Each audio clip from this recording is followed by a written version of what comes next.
This program features live coverage of an African safari and may include animal kills and carcasses. Viewer discretion is advised. Good morning and welcome to another incredible safari. There is a crested barbet, and of course you all know that this is Safari Live. Ready.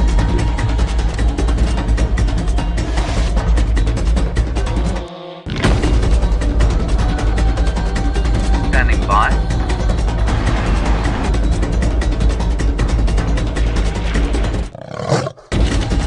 5, 4, 3, 2, 1. You are live, you are live. Good morning and welcome again to a beautiful sunrise safari. Unfortunately, we are lacking the sunrise today. It is very overcast and humid. Now, my name is Tayla, and on camera with me this morning, I've got Zander, aka Eggsy. No one really calls him Zander anymore. He's got a new name, but look what I have for you first thing, which I found in my vehicle. Have a look at these little critters over here. Aren't they beautiful? Now, have a look when they get right up close as to how stunning the antennae are of these two moths. They are beautiful and feathered. Can you see that? Particularly this one that we're looking at now. Now, unfortunately, I can't tell you which species of moth they are.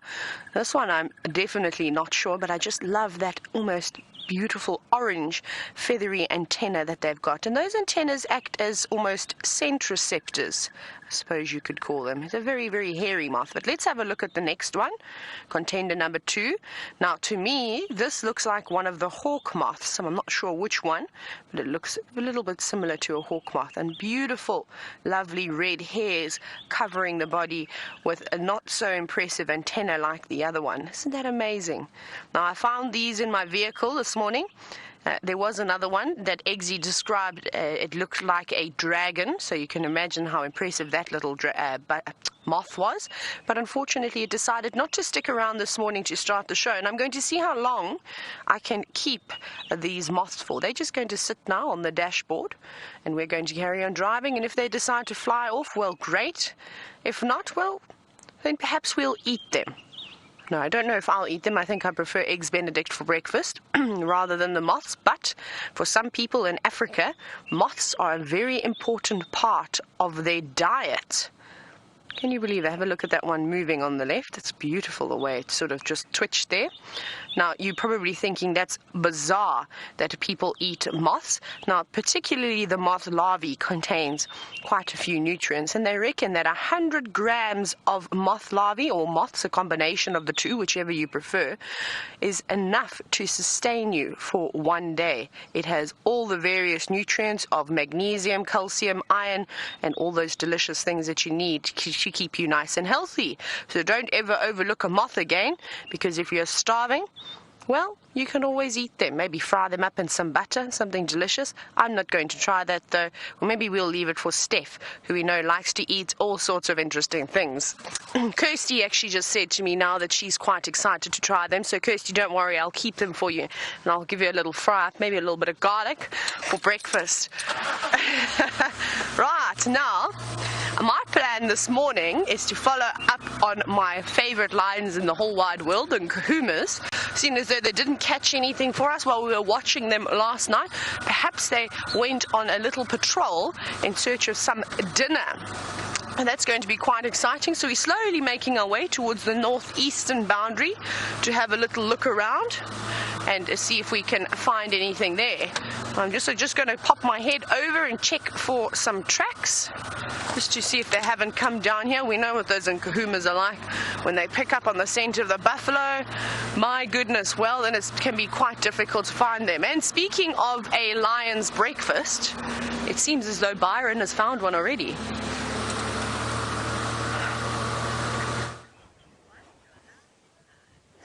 Good morning, everybody, and welcome again on Safari Live. Great to have you with us.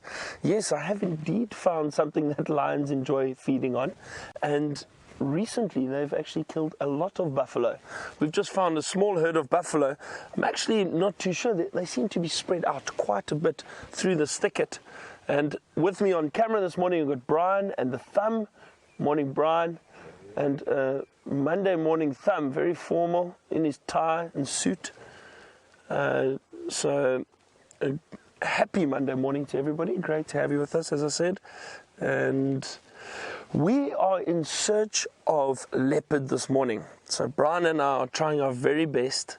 I'd like to track and find a leopard, but it's not always easy, especially while we're driving to spot the little tracks if they've just crossed the road. It's very, very difficult.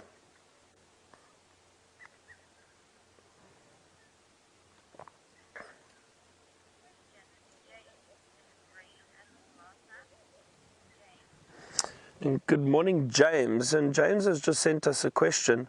And James would like to know if it rained at all last night. No, James, no rain yet. And again, it seems to be building. There's quite a bit of cloud cover this morning, but it doesn't appear as if it's any chance of rain. There's no rain clouds, just very overcast. But I'm hoping that it will most likely get very hot again later today, and that will then build up, and hopefully we have some rain very soon. I can hear buffalo all over, so it must be this herd that's been hanging around on Nkuhuma for the last few days that we've seen, and I think it's probably buffalo from this herd that the lions have been hunting, because some of them have been younger buffalo and females. And that's usually what you find in herds. You can hear red-chested cuckoo calling quite a bit this morning in the distance. I think it's a little too far for you to hear. And I know a lot of our birding fans and birding viewers have been wanting to see a cuckoo. It's always quite difficult, but I'd love to show you one. So we'll keep an eye out for that too.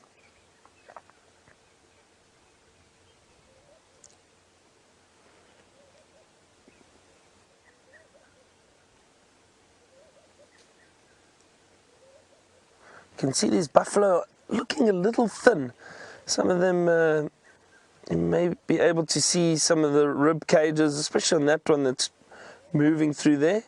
You can see the rib cage standing out a little bit, and that's because of this drought that we've had. There hasn't been a lot of food, and buffalo are bulk feeders, so they need to constantly feed and look for good nutritious grass. At the moment, I think one of the reasons why they're hanging around in this area so much is because we've got a little bit of greenery pushing through, some green shoots that have just come through after the little bit of rain that we've had, and that is most likely what they're feeding on. It was so interesting. Recently I saw a bunch of buffalo feeding, actually browsing, so feeding off leaves of trees in dry riverbeds. And you know, the riverbeds still hold quite a lot of moisture and underground water, so the vegetation is still quite lush and green. And these buffalo would go down and feed on these leaves, which is unusual because they are generally considered to be grazers, which means they only eat grass. But it just shows you how animals will adapt depending on the time of year and when they need to.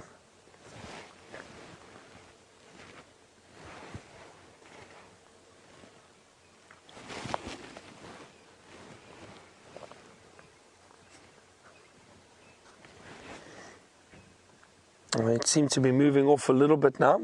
We're going to continue. We're heading towards one of the cut lines, and there was reports of a leopard that was seen last night by another vehicle, a big male leopard known as Nkuhuma. I'm sure a lot of our viewers know him. He has been seen in this area before many times, and they said he was moving around scent marking quite a bit. That's great, but I'm also a little worried because that just means that he's possibly moved a great distance during the evening, trying to scent mark his territory. Male leopard territories can be very, very large. So, but we're going to try our best, going to hopefully see if we can find any tracks, and we'll see what we can come up with.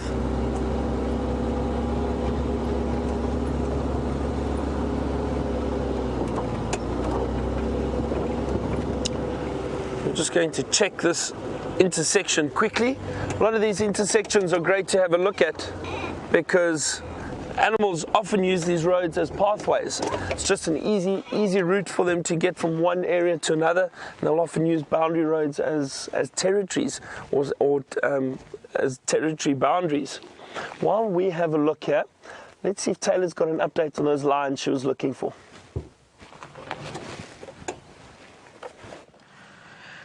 And of course, to start the day, we've stumbled across a herd of elephants with the tiniest little baby again. I think it's the same herd of elephants we saw yesterday. Now they're coming through very quickly. Something has startled them. Look at them, they're now running.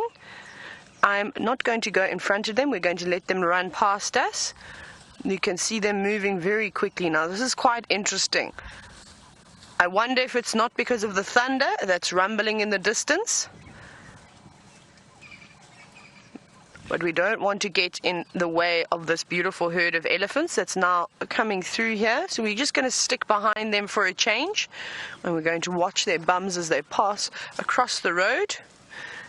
But isn't this incredible? I mean, there must be about 30 or 40 elephants in this herd.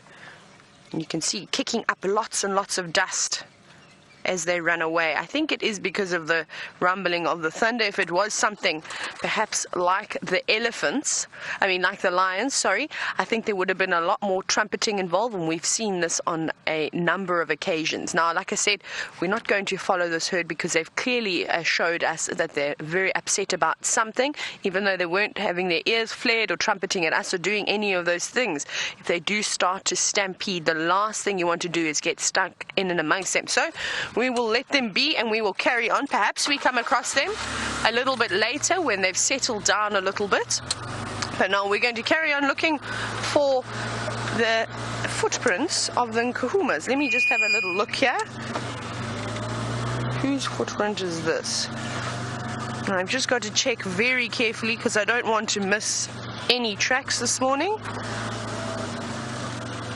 No, it looks like a hyena was walking here. It's quite difficult to tell, and that's what happens occasionally is you'll have something put its foot down first, and then you get an array of animals walking over the top of that, which creates quite an interesting track. Ah, okay, well, it seems as though Byron has beat me to it this morning. Let's go and see what he's got for you.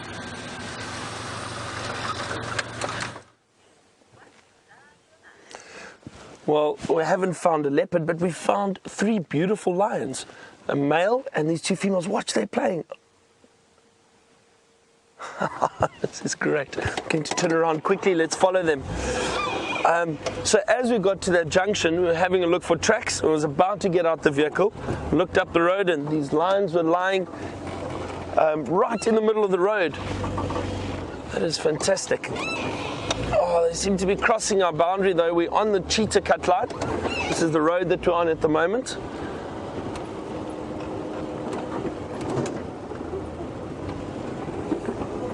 Let's see, I'm just going to stop over here quickly. Watch. Oh, look at that. These 2 seem very playful this morning. That's wonderful.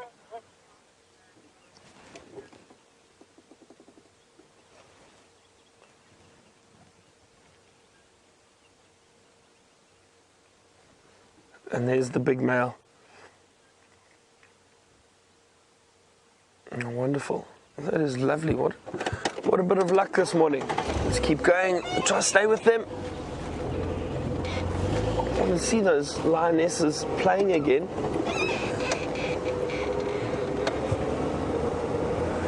So that's why often people always ask, why do we go out so early in the morning?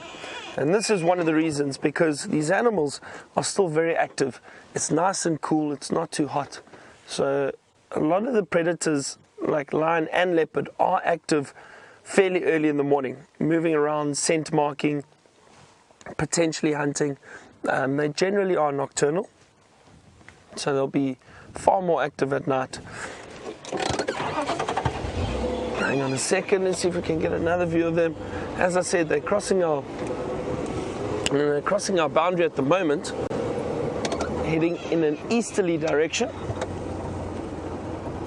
Let's just see, maybe get another glimpse of them.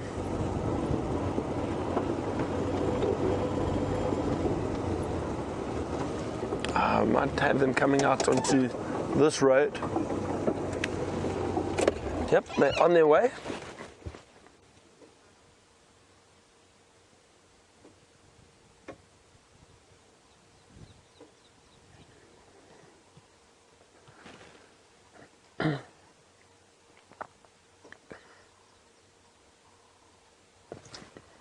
So as I was saying, it really is great to get or to find animals like this early in the morning while they are still active.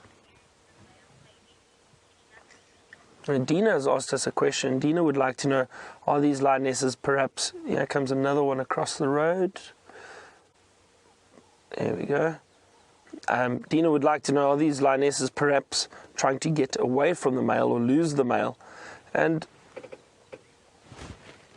oh, look at the buffalo running. They've obviously smelled something. Oh, this could be very interesting, everyone. These buffalo are running in the direction of these lions now.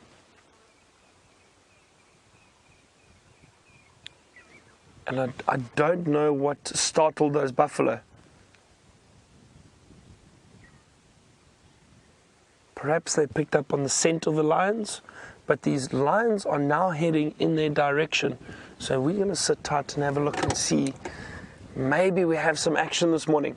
Dina, just getting back to your question about whether or not those lionesses are trying to lose the male. I'm not too sure. I don't think so. Occasionally lionesses may try and move away from a male, but I think perhaps these lionesses are just trying to hunt. And while they're moving, this male knows that there's a good chance of having a free meal if these lionesses are successful, so he's possibly just trying to stay with them. I know usually if lionesses have cubs, then they may, especially young cubs, they may try and move away from the males because they are a little bit nervous.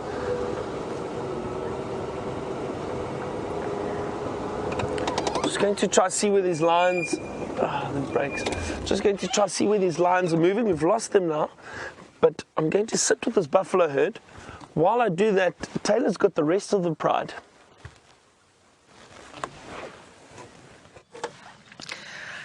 Just as I left you, I came round the corner, and here they were sitting, waiting patiently. It's like they knew exactly where I was going to drive and look for them this morning.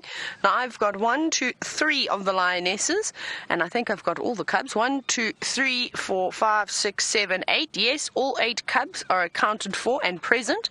Now, they're starting to walk in front of my vehicle. As you can see me ducking, trying to get out of the view. And the lionesses definitely look a little bit on the hungry side. So I know there's going to be I think there's going to be quite a bit of action this morning. Hopefully they'll pick up the scent of some buffalo. There have been quite a few footprints of the buffalo around this area. So that's going to be quite exciting. We'll just let them all walk past us. And of course we've got 3 cubs that have decided they're not quite ready to move just yet. I'm also going to have to just update the sighting every now and then on the radio, just to let the other guides know.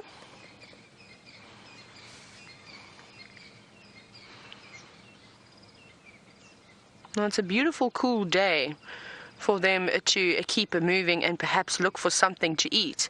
They won't expend too much energy if they do attempt to make a hunt.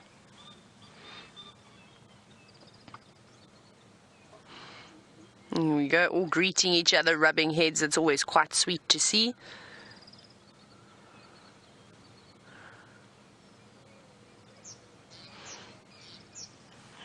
Now, before I move, I'll just wait for the 2 that are still fast asleep, the 2 little cubs, to get up and come this way.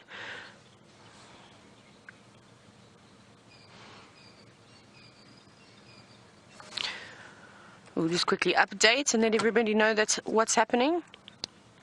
3 Nkuhuma lionesses and all 8 cubs who are at Drakensberg Central Junction. They seem to be moving in more of a northerly direction. It's just myself here.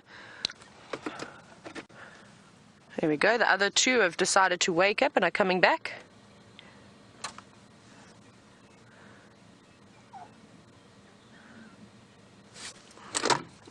Last mobile, go again.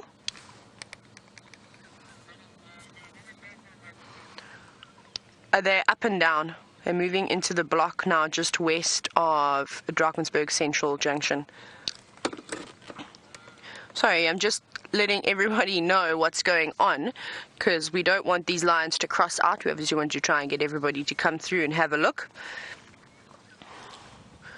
Here we go. Now we've still got one little cub that's been left behind that is showing no interest in looking, and you can see that there's a concerned female staring back in the distance, sort of going, "Oi, you better get a move on. This was not our plan this morning to rest. We need to catch some breakfast." You can see that lioness is looking very impatient. I would be quite nervous if that was that cub, because if my mother gave me that stare, I'd only know that I'd be in trouble. Right, let's very quickly go back to Byron and see how it's all going on down there. Oh my word, look at this everyone, these lions just managed to catch a young calf. This is incredible. We did it, we couldn't see them for a second, and we caught a glimpse of one lioness stalking the herd. Remember I said these buffalo had moved almost directly straight towards the lionesses, or the lions. And the next thing, we heard them running, caught a glimpse of a lioness, and we just heard the distress call from the buffalo.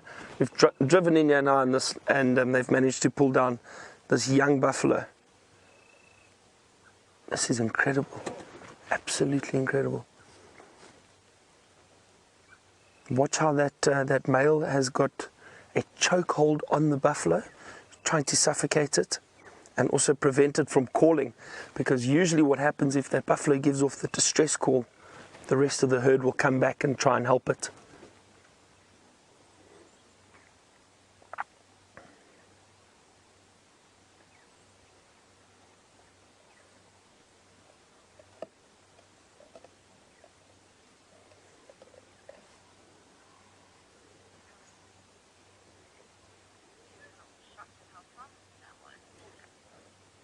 Oh, that was incredibly quick.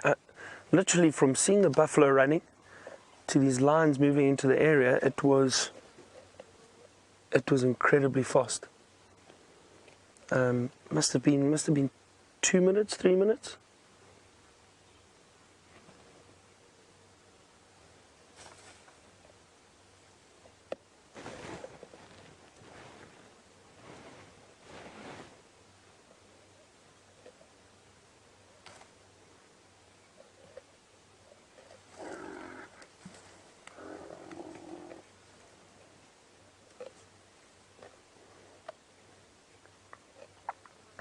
This isn't always easy to see, but we need to remember this is nature, and these animals do need to eat. And as you were saying, the lions are doing very well with hunting buffalo at the moment, and these lionesses are quite fortunate to have this male around, because he's really powerful and able to help hold and kill this buffalo. The other lioness is just off to the right, and she's actually watching the rest of the herd. Can see the herd in the distance, see how she's poised and focused. Now probably almost 100 meters ahead of her, the rest of the herd is right there.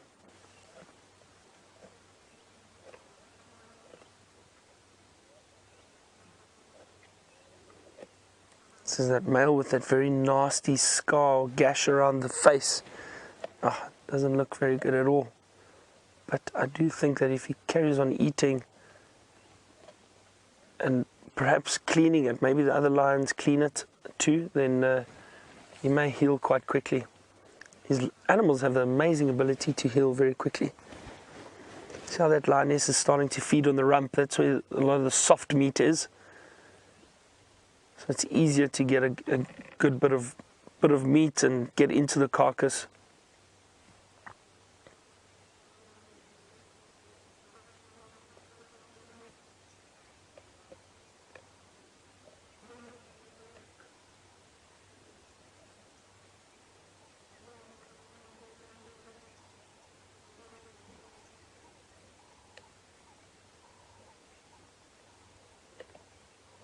But that really happened so quickly.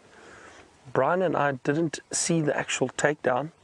We we could see the lions run, heard the buffalo running, and we heard the quick distress call, that very, very distinct buffalo distress call.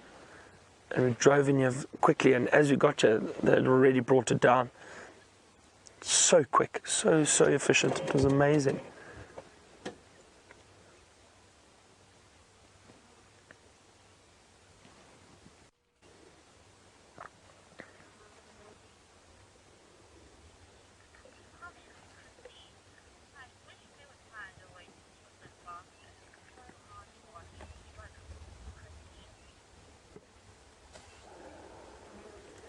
Christine just made a comment and said she wishes they could find a way to kill them faster. And Christine, I know it is sometimes difficult to watch, and it depends. Usually, I mean, smaller prey, they are able to kill a lot quicker, but it might be a little bit difficult. Maybe this male isn't really getting that chokehold right.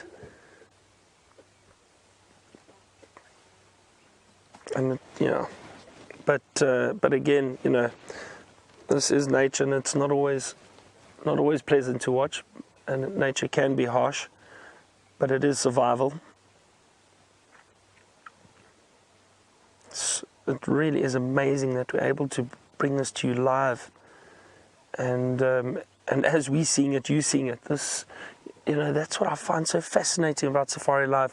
You watch a lot of documentaries and you see hunts and kills, and a lot of those, they take 2 to 3 years to film. This we're seeing literally right now. So, oh, that male's getting a bit aggressive. The other lioness just took off. She's chasing the herd again. But if they're not careful, they may lose this buffalo.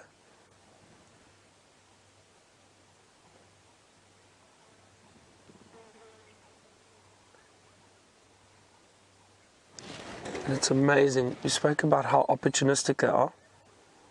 Even though they've got a kill, they will still try and hunt something else.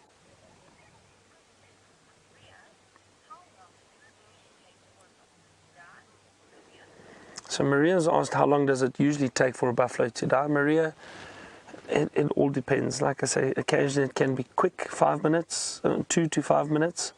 If they get the correct hold, I would have thought they would have killed this younger buffalo a bit quicker. And the male's still trying to choke it, but I don't think he's got a... those lionesses are playing again. I think they'll probably return back to this carcass. So Maria, it all varies. It can vary quite a bit, but generally 5-10 minutes, sometimes longer. Depends if it's a big buffalo bull.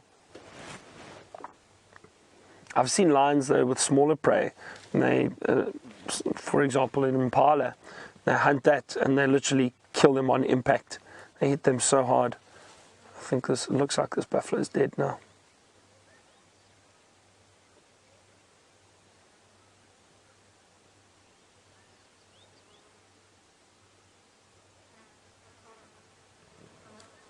No, she's still, oh my word. I thought it had stopped kicking there for a second. But look how powerful that male is, able to turn that buffalo almost right around. I'm surprised these lionesses haven't returned. See, and it's interesting, it's almost like they don't want to share the meal with the male, so they probably think, well, this male's going to feed here. Let's see if we can't find another buffalo and have our own kill. Wow, look, it's amazing to watch the struggle. This is incredible.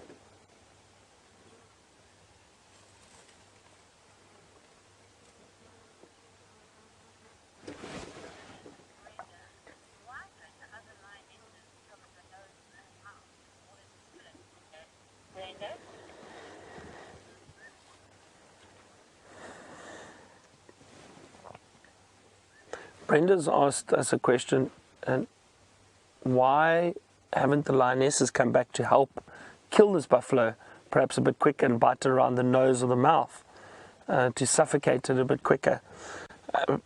Brenda, I think because they've got it down already, it's very difficult to say. I think because they've got it down, the male is on it, they know that the buffalo's got no chance of getting up and running away. So they're almost happy to start feeding or move on. Like I said, they've followed the rest of the herd now. Can't see them anymore. They've moved off through a thicket. But they probably know, well, this male has got this buffalo, so there's no need to worry too much about it.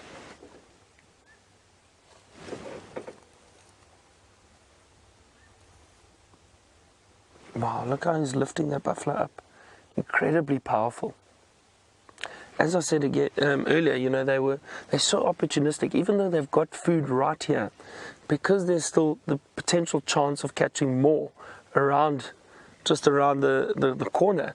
Those lionesses have gone and they're trying their luck. They're going to try and see if they can't get more.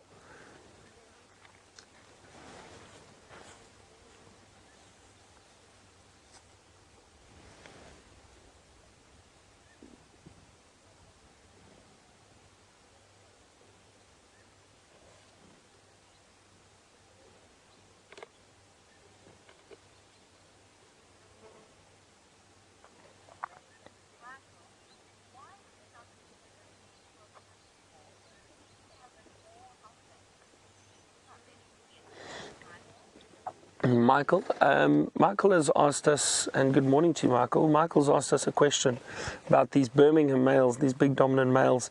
Why does it seem like they don't help hunt as much, or have we just not seen it?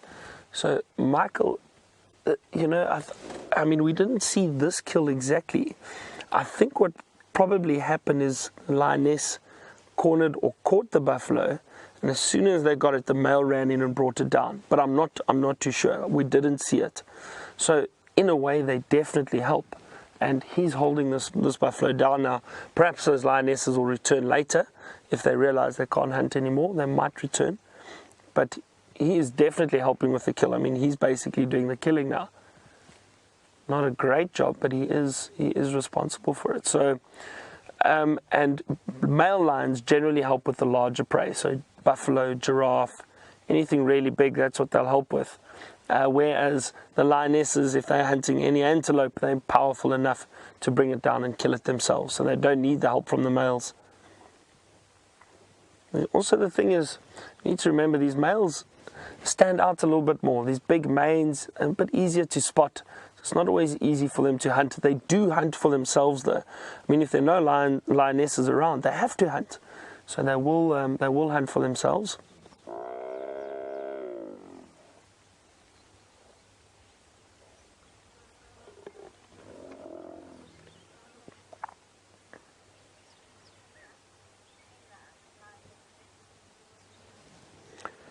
Going to try to see if we can work out which direction those lionesses have gone.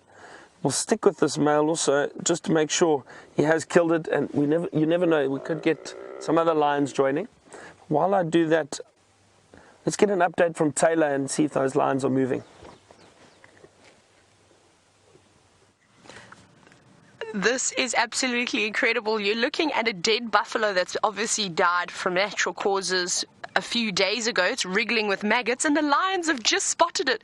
We thought that they were going to walk past this, and one of the lionesses has indeed picked up on the scent and is making her way straight towards that carcass. But let's see her reaction.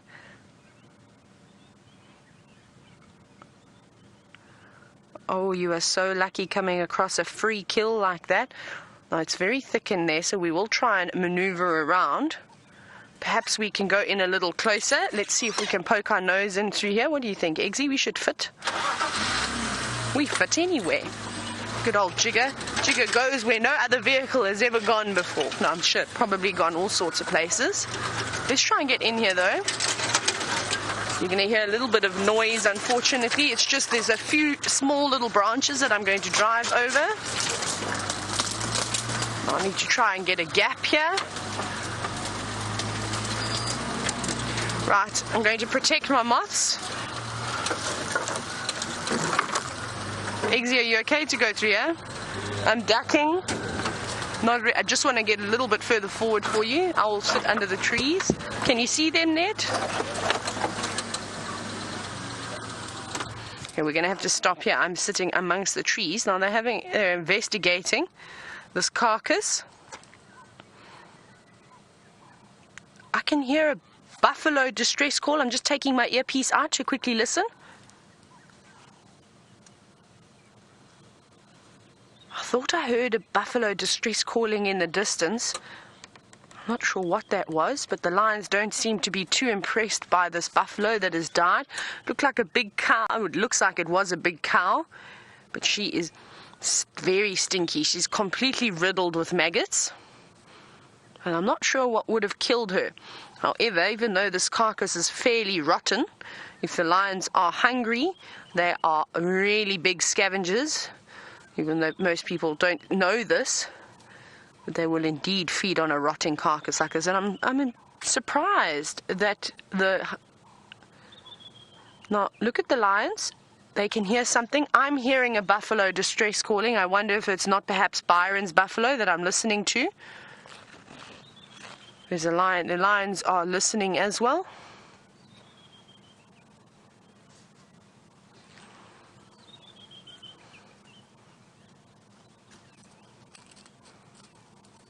You can see them all following one of the lionesses, one by one. And it does indeed seem as though it is Byron's buffalo that's making this noise. We're going to try and keep up with the pride. It looks like that this rotting carcass is not their cup of tea this morning. And I think they are listening to the sound of the buffalo distress calling. And perhaps they're going to move that way. Now, unfortunately, I think it's just too far away for you to hear. We need to now try and get out of here. Let's try and reverse quickly and try and keep up with them. I'm just going to get out of all the trees.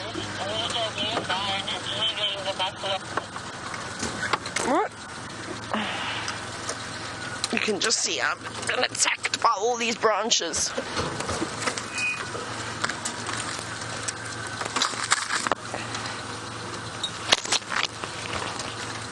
See the lioness right there just watching. She doesn't want to leave, that lioness that's just in front. She's thinking what on earth is going on. What? Wondering why. So I'm just trying to get out of here. There's lots of trees behind me. I'm just trying to go very slowly. And I don't blame her for not wanting to leave that carcass, because that is a meal. They don't know what they're hearing. They're hearing a buffalo distress calling, but they're unsure what's going on. I'm going to stop. Sorry, Eggsy. This lioness is just coming in front of us. You can see they're quite reluctant to actually leave it. They're not sure what to do. Should they follow up on that distress call, or should they stay here where they already have a meal?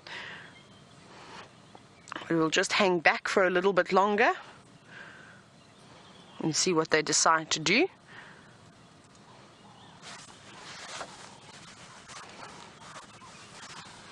Very uncertain at this moment in time.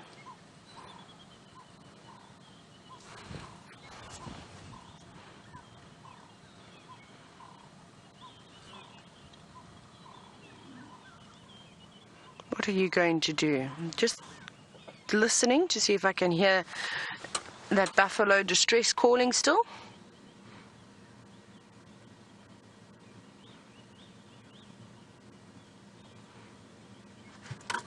She's coming right past the vehicle, and of course she's quite comfortable doing this.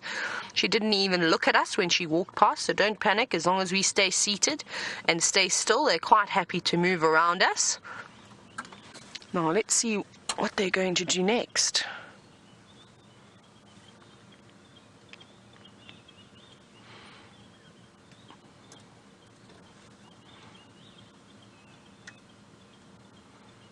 Come on, ladies, trust your instinct. Go towards that sound.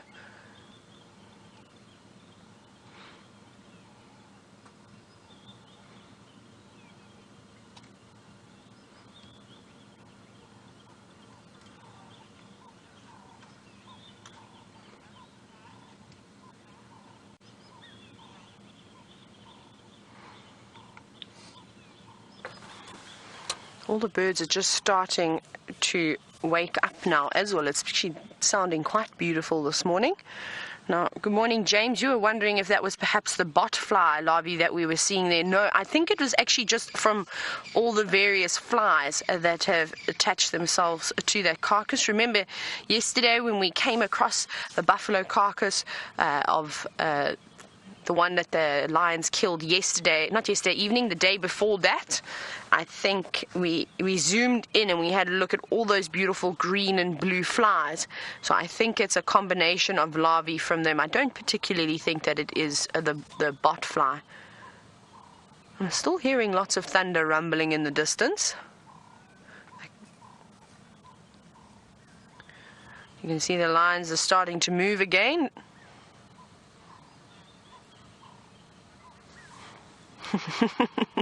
And Kirsty's just fed me a little response, and it seems as though you're all quite happy that the lions didn't decide to tuck into a maggot-infested buffalo.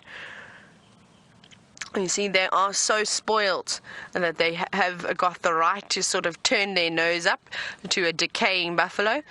I don't blame them for preferring the fresher meat, but if they were desperate and they hadn't been as successful as they have been over the last couple of months, I can promise you that they would have dived straight into that and started eating it, regardless of how old it would be. And I'm sure once the hyenas pick up the scent of this, thank goodness we are upwind of this buffalo, so we didn't really get too bad of a smell. I'm sure the hyenas will come in and clean this up. Might be a bit difficult for the vultures to see because it's hidden in between some bushes. So I think the hyenas are going to have to take this one on. We'll just wait for the little cubs to move off a little further away, and then we will follow them again, because I'm going to have to drive over a few small logs and things, and I don't want to give them a fright. And thank goodness they're going back towards the road again, because it was going to get a little bit tricky to navigate through this bush willow, spike thorn, lots of sickle bush in here. Not a very nice thicket to go driving through. We'll wait for this last lioness to jump up and follow the rest of the gang. There she goes, and that's our cue now, so we don't lose them, to keep going.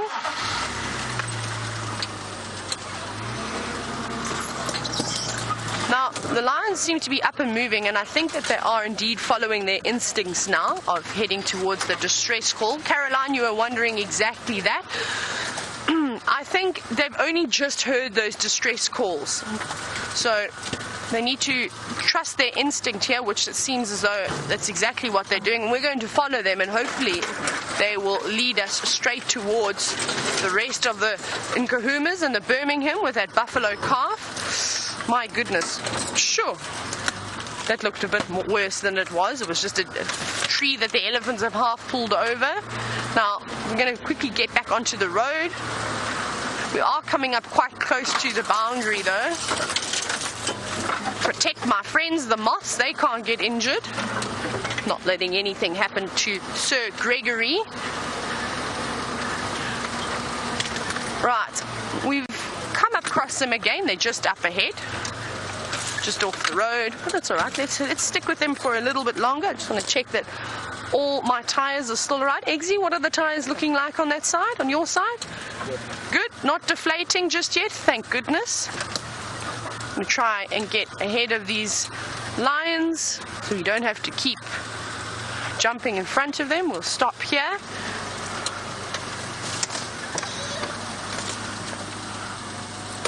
There we go.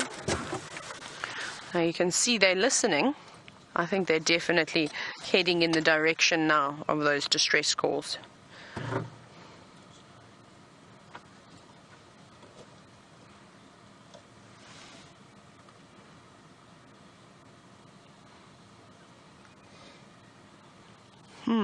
What are you going to get up to? Having a little rest again? Up and down this morning. They can't seem to make up their minds.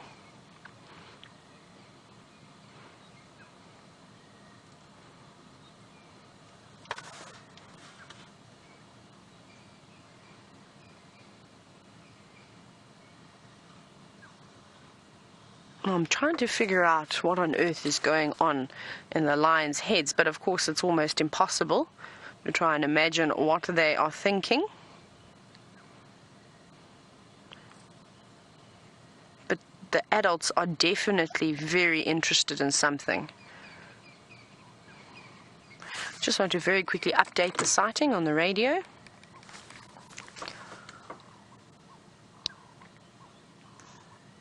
Nkuhumas are now sort of mobile back in an easterly direction. We are just north of the Drakensberg Central Junction. It's still just myself here. Just let everyone know and see.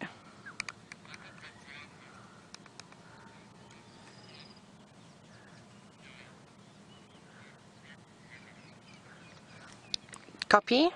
They all seem to be looking in that direction. Right. Let's see, there's a lioness that's become quite determined now on the left. Off she goes. Melinda, you're quite right in saying or asking if the cubs are getting more used to the vehicles. We actually saw it quite nicely yesterday, where the little ones, when they were sort of chased around by the elephant, they didn't mind actually seeking shelter behind our vehicle. And also when they decided to come back and regroup with the rest of the pride, there were, out of the 8, I think 4 of them walked past and were very relaxed, and there was one of the younger cubs that unfortunately was still a little bit nervous and did a little trot past us, but that's all right. It's going to just take a little bit of time, but they're definitely improving every day. And when we're with the cubs, I always try and be a little bit quiet and give them a bit of space when they're off-roading, and you know, the adults are not concerned at all by us, so I like to sit quietly and let them come towards us. But the 2 older cubs, I've noticed, are becoming quite cheeky, and this is typical of lions. They get very curious when they sort of get to about 6 months, and then they really want to know what the vehicles are. So they come right up, they have a little sniff at the tires, and that's fine. You can sit quietly, but obviously we don't want them to learn that they can touch the vehicles in any way. That can become very dangerous, so we've sort of got to monitor that as well. But let's carry on here. You see Ephraim has now joined us. We'll let Ephraim jump in front. So they're just coming out, they're going to come out on the road. Me. Ephraim is such a gentleman, hey? Ladies first. Thank you, sir. Let's try and catch them again. Now we're going to try and stick with them for as long as we can, of course, because I suspect that this is exactly where they're going, is they're going to head to... Oh my goodness, they crossed so quickly. Look at them, they're already over there. Okay, we need to find a little spot in here. We're going to have to do some more off-roading again, but we'll get in. We'll find a good spot. I'm going to jump in front of them. Lots of fallen trees that are littered all over the place, but this looks like in a right spot. Let's go here. Right, let's go across to, Byron for an update while I try and keep the thorns out of my tires.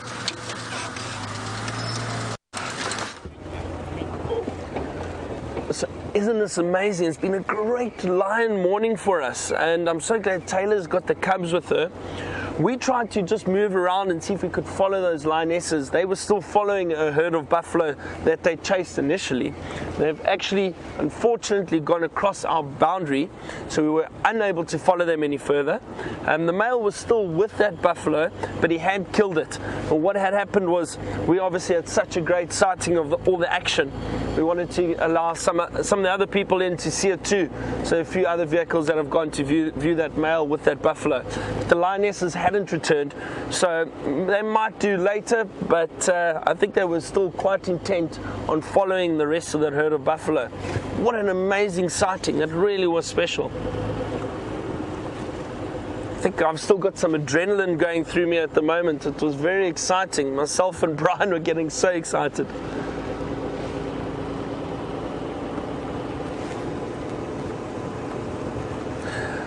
Wyatt has asked a question, and it's actually an interesting question.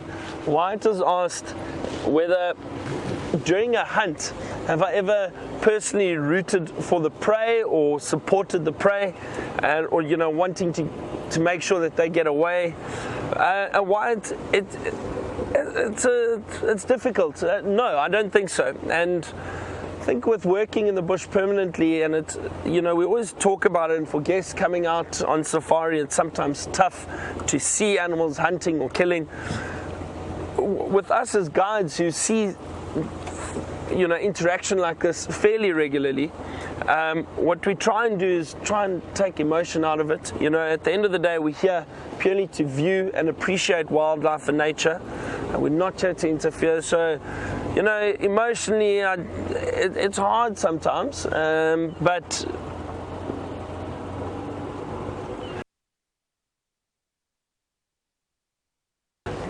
it sounds like the Nkuhuma.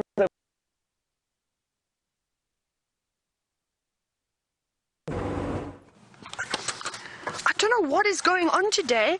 We're following the Nkuhumas through this block,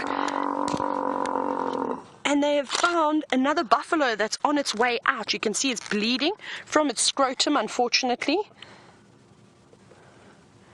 What on earth has happened? So this buffalo is not getting up and going anywhere. It's obviously seriously injured by something. I don't think it was from the lions. Now they're going to try and kill it.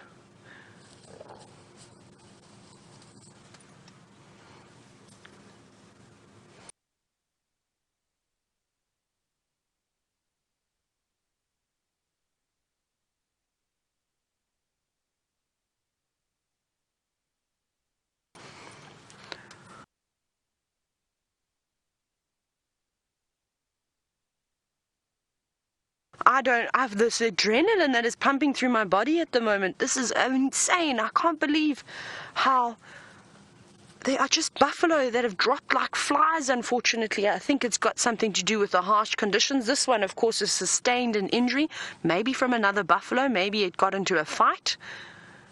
I'm not 100% certain what is actually happening today, but lucky for us now, this is actually a great opportunity for these cubs. This buffalo is too far gone to get up and move. Now, I'm pretty sure that they're going to try the whole suffocating techniques. You can see them all jumping around, getting quite curious of this buffalo. Sorry, I'm just shifting. I'm sitting in a very awkward position, but this is just absolutely amazing this morning. You just never know what you are going to see around the next corner. Now, I'm sure that you're going to agree with me. The lions are going to prefer to eat this buffalo, though they seem to have a few to choose from. Where are you going? Come back. This is a live buffalo.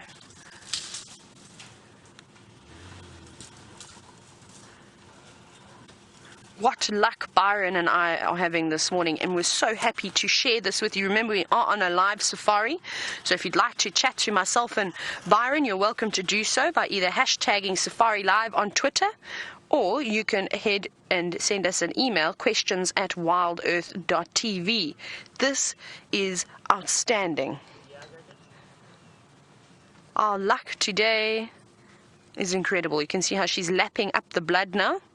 I think they're going to stay here. I think they will be very silly to pass this buffalo on.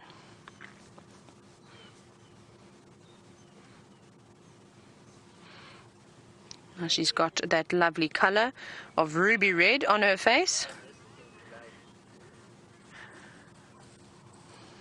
My mind has finally, it's been blown. I've never seen anything like this before, where in one morning we come across one dead buffalo, and then they leave the rotting carcass, and then they come across another buffalo. Now, this is serious luck for the Nkuhumas. You can see them drinking of blood now.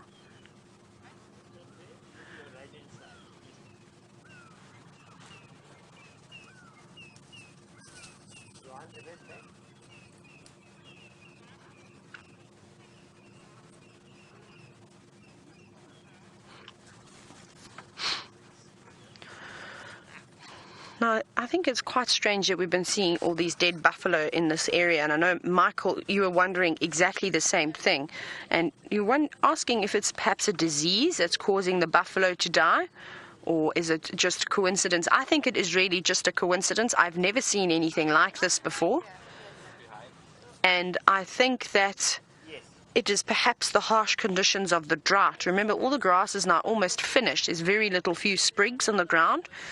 And I don't think that it was enough rain in order to just get them, sort of bring them back to life, I suppose you could say.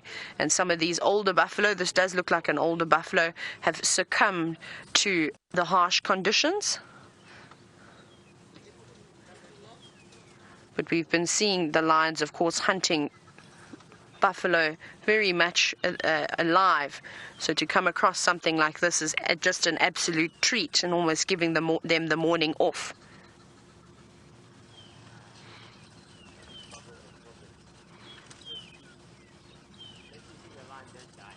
And they're very weak, the buffalo. Yeah, this looks like an old boy. Like I said, maybe he was battling it out with another buffalo and he sustained some terrible injuries that has caused him to bleed out. We can obviously see the lions lapping up something, and I can only presume that it's blood from the redness on their chin and around their mouth. So possibly lost lots of blood and then just sort of sat down and waiting to die. Look at that. Look at all the blood that buffalo has lost. You can see it pouring out.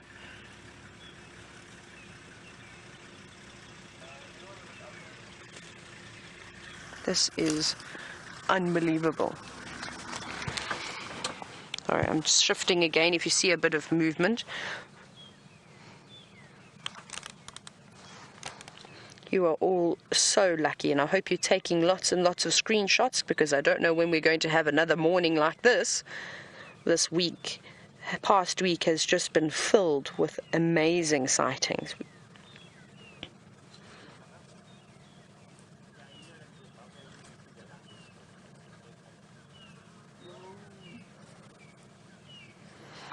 A poor buffalo is just sitting and awaiting its death as it lays there,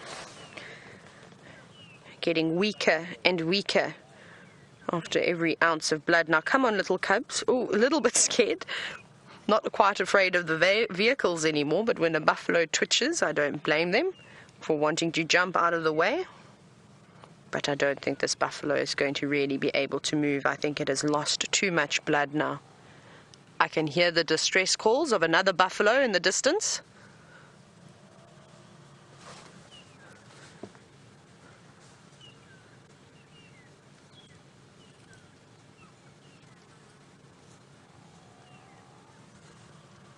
There's definitely another buffalo. It's ridiculous. I almost have to laugh at this. They know that this buffalo is not going to go anywhere, but I'm wondering if they're going to perhaps leave it. They are spoiled for food this morning.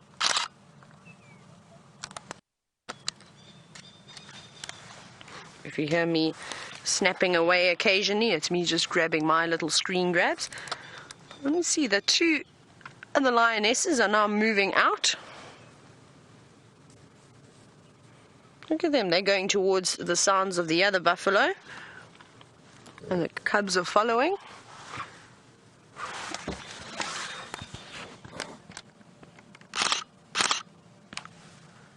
This is a crazy morning, and off they go. Interesting to see. No, they're all moving off now. How bizarre.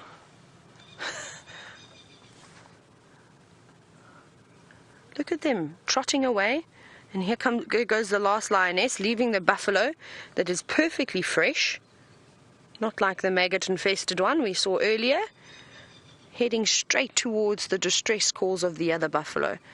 What on earth is going on this morning? And these are the mysteries that we face every day out in the bush. And that's when you know the lions are well fed, is when they are choosing between which buffalo to go to.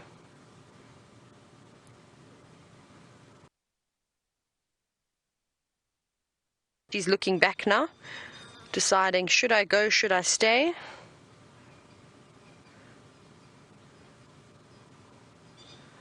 And of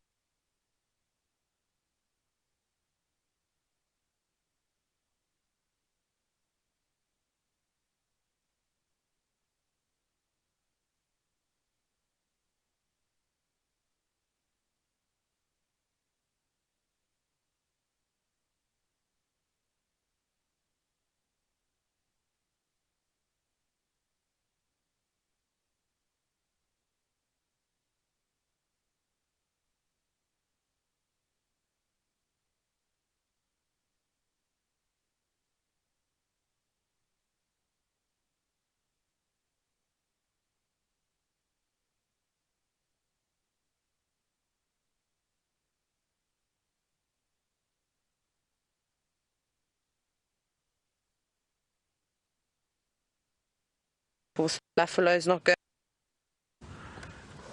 to have a week that's filled with action. It's all worth watching every single day, staying up late, getting up early. She's not leaving this carcass. Hopefully we're going to start to see an increase in the hyena activity, seeing as all these buffalo are dying.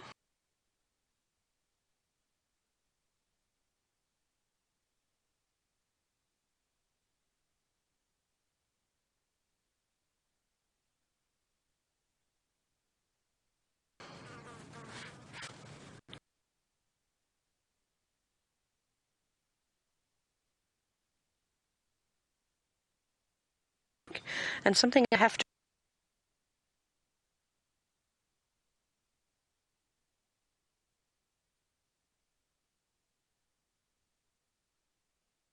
and that's what I find amazing, is that we've got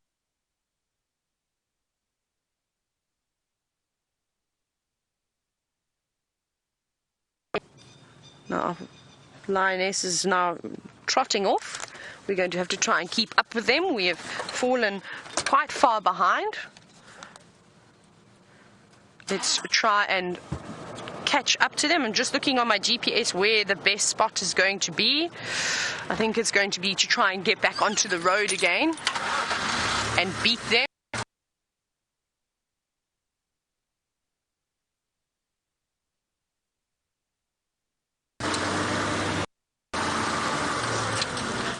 It's a very appropriate name for a group of zebra. A dazzle with these dazzling stripes of theirs. Actually, just look how well camouflaged they are already. I mean, they blend in very well into these thickets. And fortunately, we've got Brian's great camera work here, so we can see it. But from where I'm sitting, it's not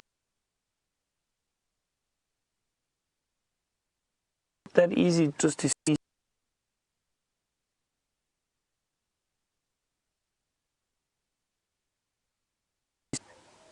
They are beautiful animals. Also looking for some green grass. And again, in this area, there's some of these green shoots that we spoke about earlier.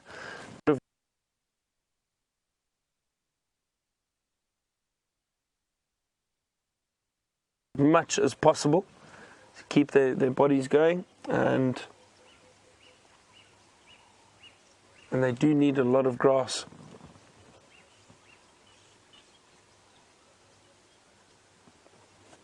Appears as if the cloud cover is also getting a bit thicker compared to this morning, and it's actually cooled down even more so than earlier this morning. So that's good. Maybe, who knows, maybe it builds up even more and get a bit of rain. But look at that. Lovely morning. We're saying it's so nice to have a cool morning, because yesterday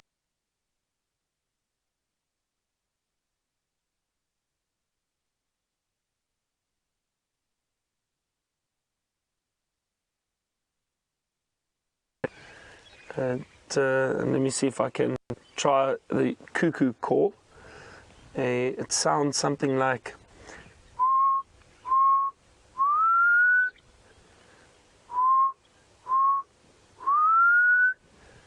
that's a black cuckoo. I'm so sad, or I'm so sick. So that's apparently, that's how the book describes it. That's not what I'm saying.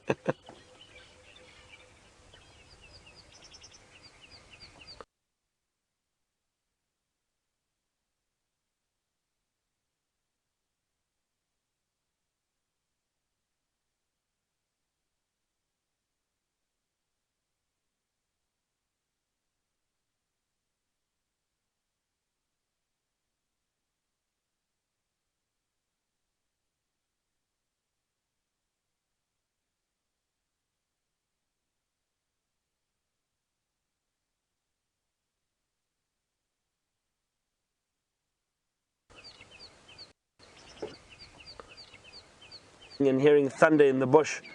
No lightning just yet, just thunder.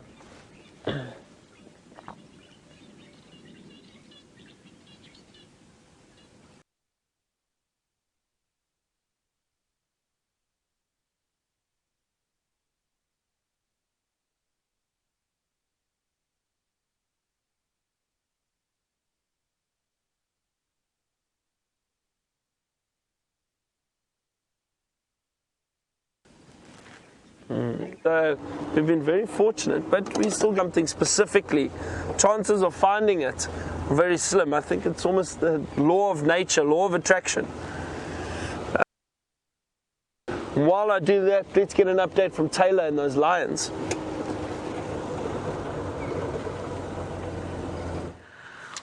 I think the lions are just as confused as we are. The little ones have decided they're going to play. They're even climbing the tree. Can you see that there, Eggsy, how they're up and on the tree? Let's have a little look here. You can see they've found all sorts of playthings. We can still hear that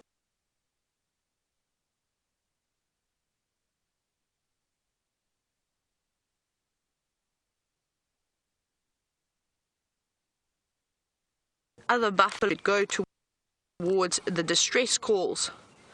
There's a bit of a tough situation for them. I don't blame them. There's so much going on. Oh, look at them going up the tree. Isn't that amazing? Tree climbing.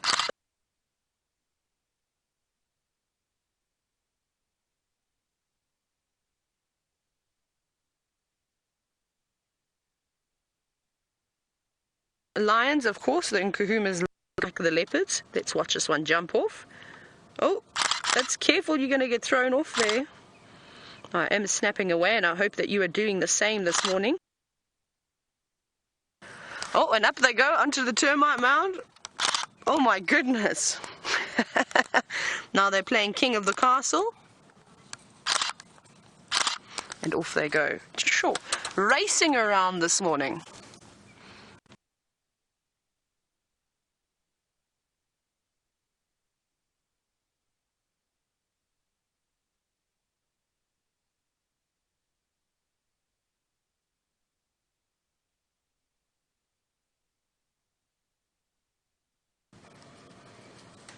She's almost just like a bit of a blur across the screen when they go so quickly.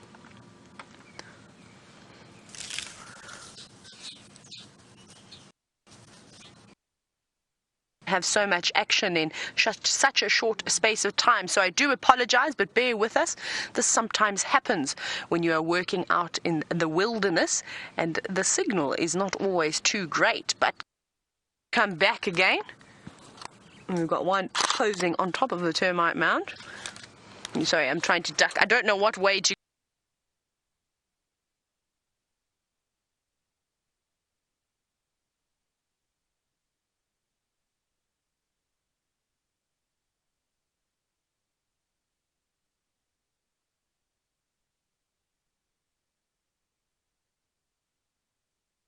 go this morning because the lions are coming from all over. They've now got keep holding on.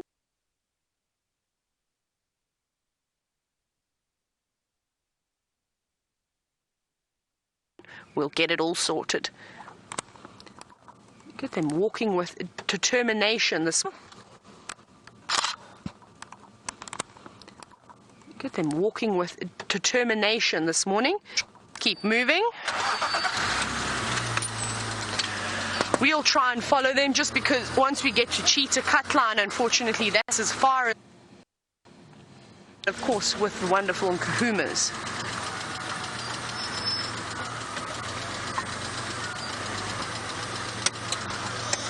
And we've been hearing a little bit of vocalizations as we have been driving along and sitting with the Nkuhumas, all deciding what to do.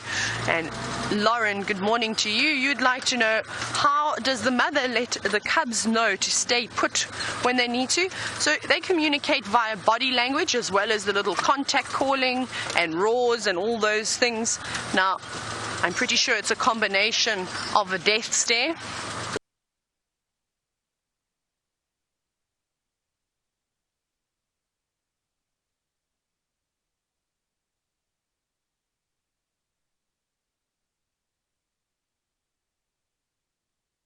Because that's what my mother usually can't really understand it too well. Certain signs, but I don't think we've been able to do everything. Oh, we're going through some interesting. It's actually done through body language, and we obviously can't really understand it too well. Certain signs, but I don't think we've been able to do everything. Oh, we're going through some interesting. A lot of vehicles all of a sudden. I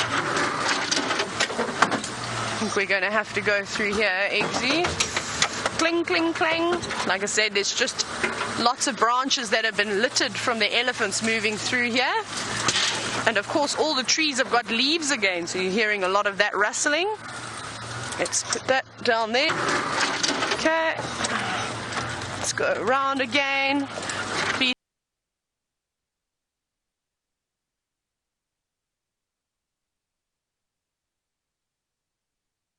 bear with me. It's opening up.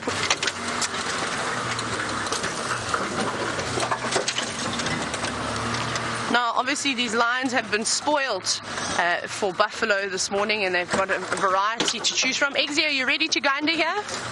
Sorry, we're just going to we have to go.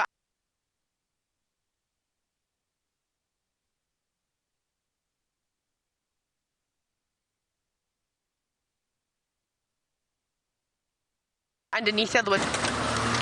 Now, obviously, these lines have been spoiled from the branches. So yes, Lucy, I think exactly that. I don't think they're going to have a problem at all with trying to find out where those carcasses are. They're going to pop out here. I need to very quickly do a loop and then jump back onto the road again, as we've got a massive tree that the elephants have pushed over. Here they go. They're just up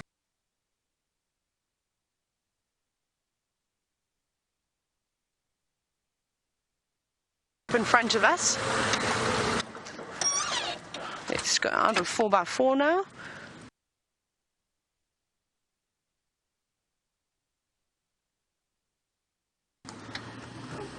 Oh, they're just up in front of us. Heading straight to the call of the others. We'll try and stick with them as long as we can go. But it has really been action-packed this morning. I haven't known where to look, and I'm sure that you're all feeling the same thing. Little cubs, of course, are just tagging along, still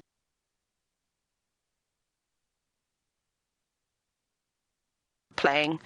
Not really sure that those cubs, that they had stayed with that buffalo that was dying and was unable to move, because it would have been a great learning experience for these little cubs to jump on top of a live buffalo. I've actually just seen some more buffalo crossing in the distance, which is quite interesting. They've got, I think it was a buffalo. It is a buffalo. Down there, they had stayed with that buffalo that was dying and was unable to move eyesight.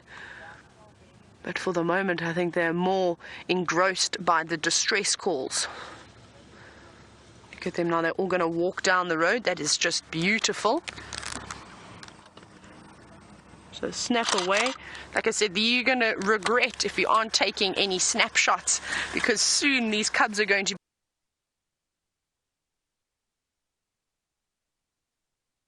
be so big and not as fluffy when the Nkuhumas were once little. Now they've paused.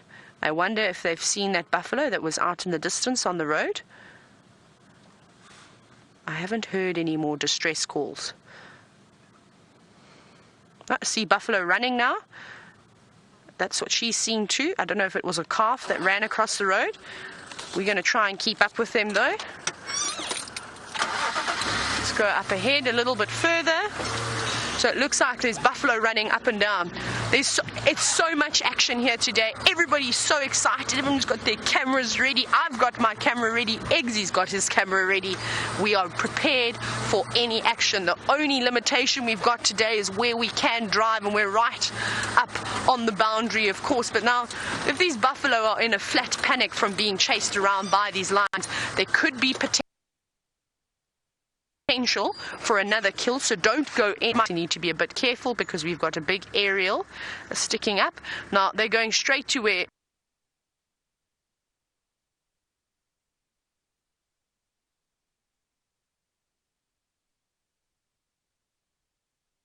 all the buffalo are running around.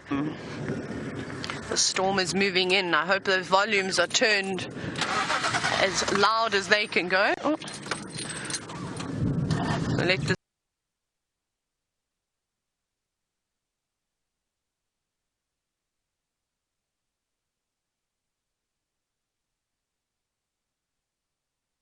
this gentleman go behind us.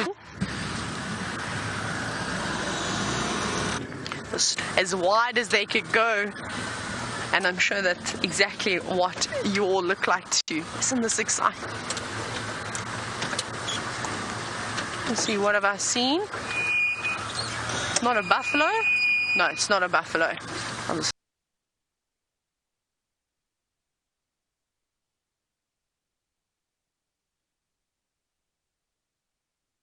having a quick look.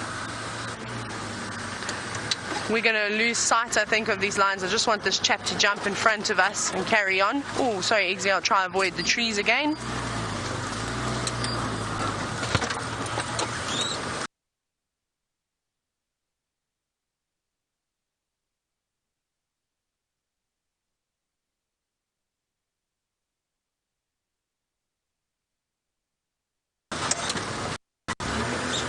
No, it's fine, you can go. Little cub and the rest of them all disappearing into the back. You can see them running at the back.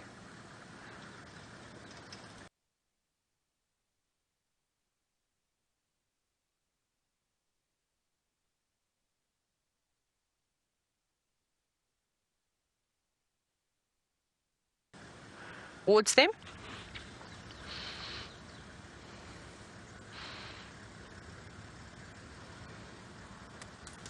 You can hear the buffalo up in front as well.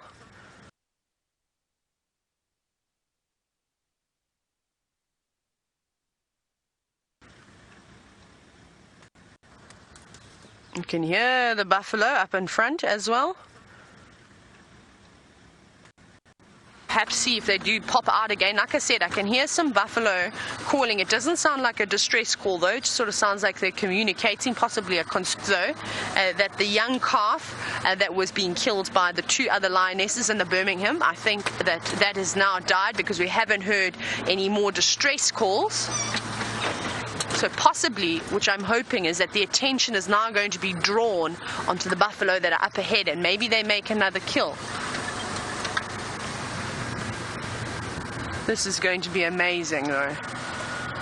We are going to have the lions forever now, especially if it's a young calf. They'll eat the one very quickly on torchwood and then come back across to the buffalo that are all scattered around. Yeah, they're crossing. I don't know if you can see them. It's quite difficult. They're running in the distance now.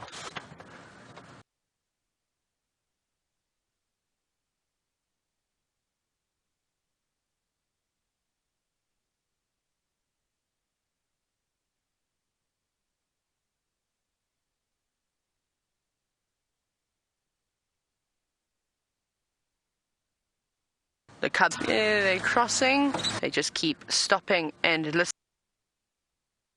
listening. Quite difficult. They're running in the...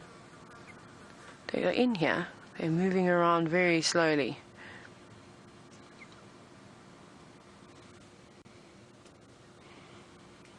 Isn't this just fantastic?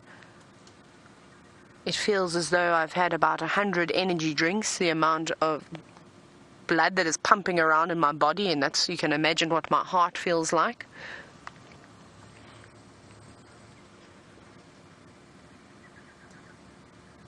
I can still hear another buffalo in the far distance, but it seems as though it's quite far away from us.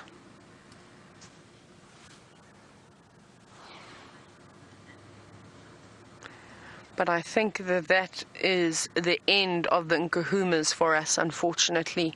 They have now disappeared out of sight, too far for us in Torchwood.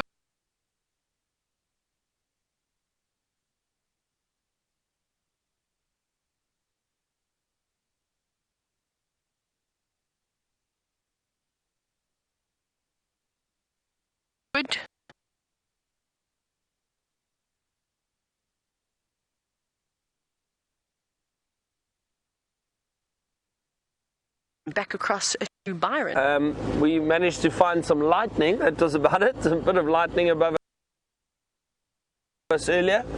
But we're still looking very carefully for any sign or track of leopard, but also anything else interesting that we might come across. And it's a great morning to drive around because it is a lot cooler, so the temperature is perfect.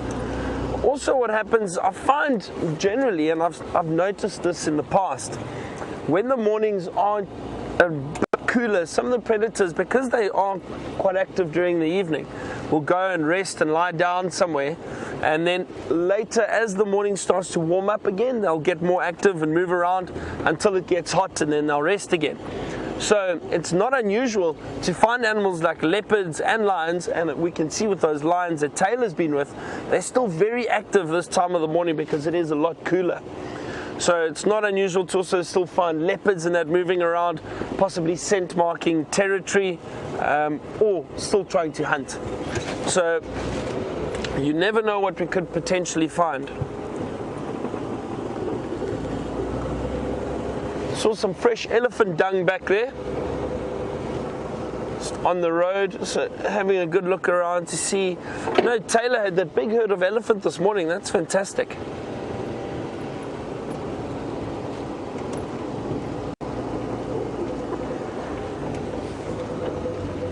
And the whole time we're driving, keep trying to check the roads.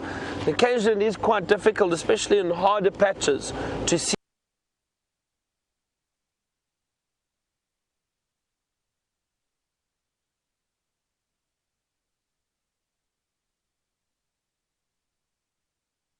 the track. It's just one, usually just one, so it's not always that easy.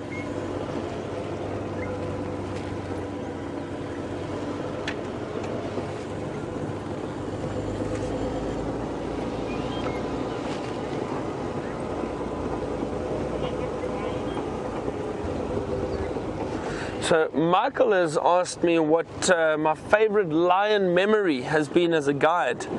Michael, I'm trying to think. I've had some really nice encounters with lions. I've walked into lions on a number of occasions trying to track them, and never, touch wood, I've been very fortunate. I've never been charged by a lion, not yet anyway.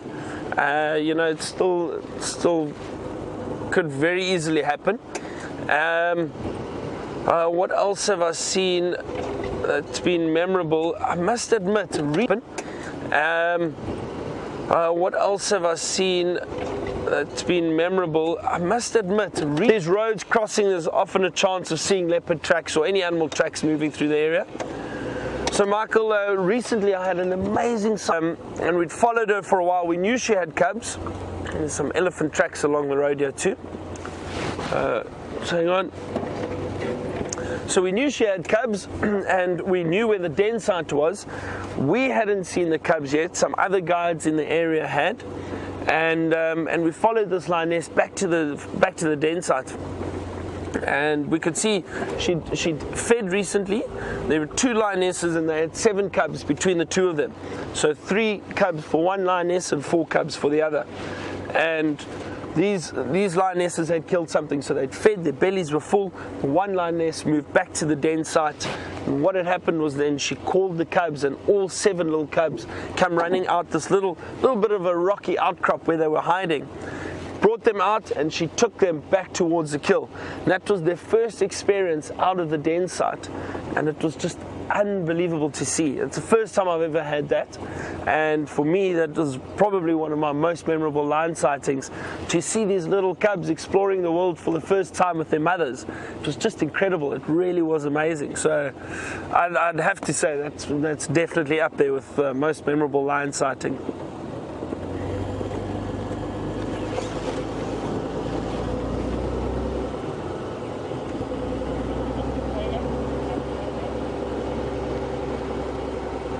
We're going to continue searching along this road and around this area. I know Tayla was looking to see if those buffalo were still around. Let's see if she's found them.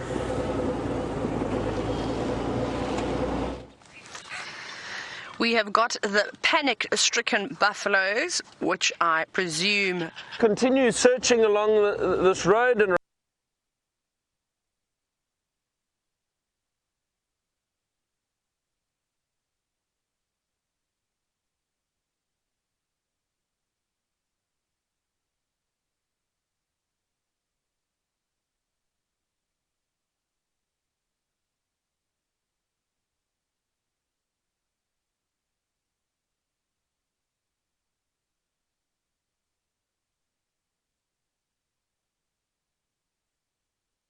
around this area. But now we have got the panic-stricken buffaloes, which I presume whole now. Would anybody like to hear my theme song for the Nkuhumas? And perhaps you can tell me if you think it's fitting or not. So I'll wait for someone to respond. So quickly get typing either hashtag Safari Live or send us an email, questions@wildearth.tv, and I'm waiting your response. Look at this cow, how she's lost a horn. Nkuhumas having just one horn could be quite dangerous for this lovely buffalo. It seems as though they're moving on now.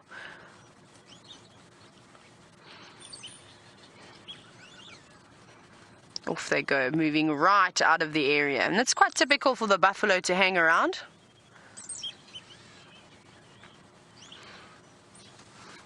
And as they move away, I must apologize once again for the gremlins that have been attacking the system very, very hard. Please bear with us. We are working on it and we're trying to get it sorted.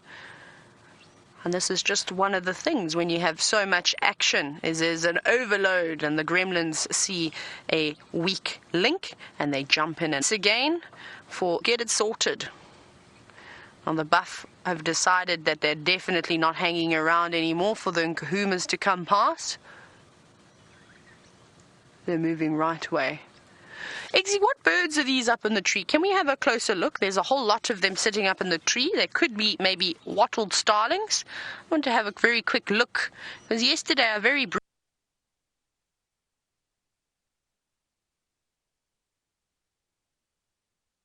briefly saw some. No, they're not wattled starlings to come past.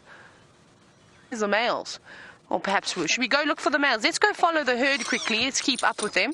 The males have actually got their breeding colors at the moment, which is quite spectacular. They're not wattled starlings, are they? Yes, they are. They are indeed. At one point it looked like an oxpecker. Now these are beautiful birds, and we typically see them around with... It's quite typical to see those wattled starlings following the buffalo. They sort of, like the rest of the birds, follow them around, and as they're kicking up all the insects, of course, they've got a free snack. But we'll try to get in front of the buffalo herd again and see if those starlings land and give us a little bit of a show. And just catch up to the buffalo. Hello. Oh, that's not good. I believe that Byron's putting on his rain covers, and we haven't felt any drips or drops just yet, but it could still be moving in. It's bizarre. It's sort of just threatening at the moment where we are. Lots of thunder, the occasional flash.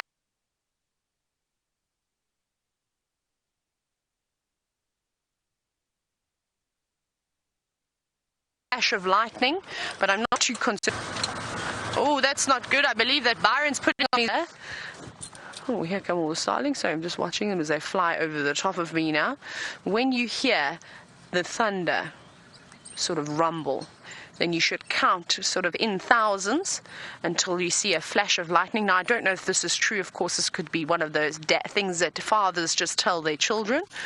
And he would say that you have to count in thousands until you see the first flash of lightning. And when you see that first flash of lightning after the first rumble, that will give you the distance in kilometers. Now, like I said, it's just fun and games, just a little joke, but I always used to listen to that. And I've just seen some more lightning as I've said that. But like I said, I think it's in the distance. I don't think it's particularly right over the top of our head. Kirsty has just told a little whisper in my ear, of course, that her dad said the same thing to her. So possibly it's true. Maybe my dad didn't tell me too many fibs growing up. He used to try and trick me all the time. That's probably why I'm was such a problem child. I'm just teasing. I wasn't too bad. Hear that thunder?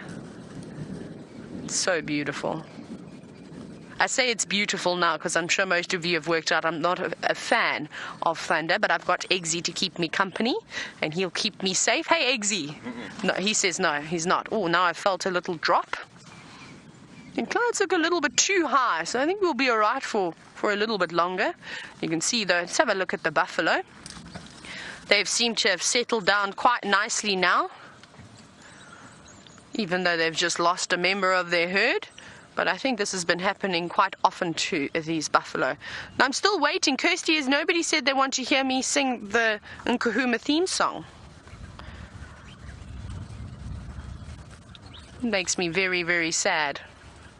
We're going to quickly look and see if anybody has said. I just need one yes. That's all I need, and then you're going to hear it.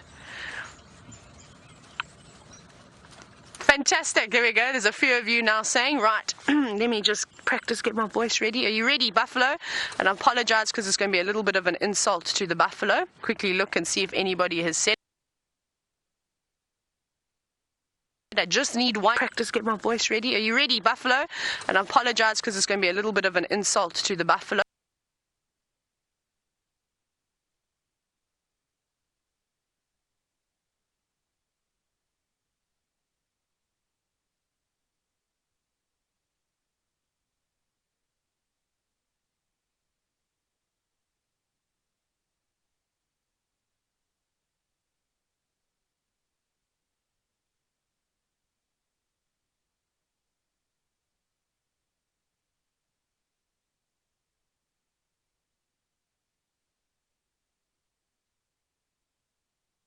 Like literally a buffalo a day. I'll be impressed if they get to a week and they've killed 7 buffalo. Isn't that amazing? Oh, now we're getting a few more drips and drops. I'm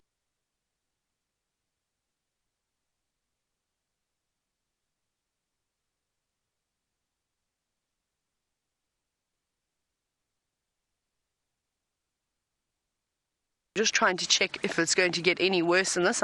We're going to sneak past. Good luck. I hope that you don't get eaten by the Nkuhumas. Just joking. Of course I want to see them being eaten by the Nkuhumas. I want to see all those little cubs make it to adulthood.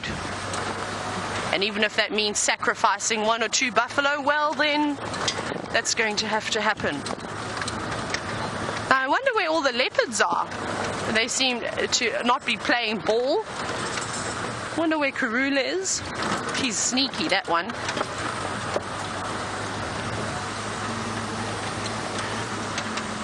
Okay, well, what we'll do is I'm going to move a little... Oh, the roadblocks that the elephants are leaving us. Look at that big one. My goodness, we'll try and sneak around it. The elephants have been having lots of fun. Oh, sorry, Eggsy, watch out, one's got nasty thorns.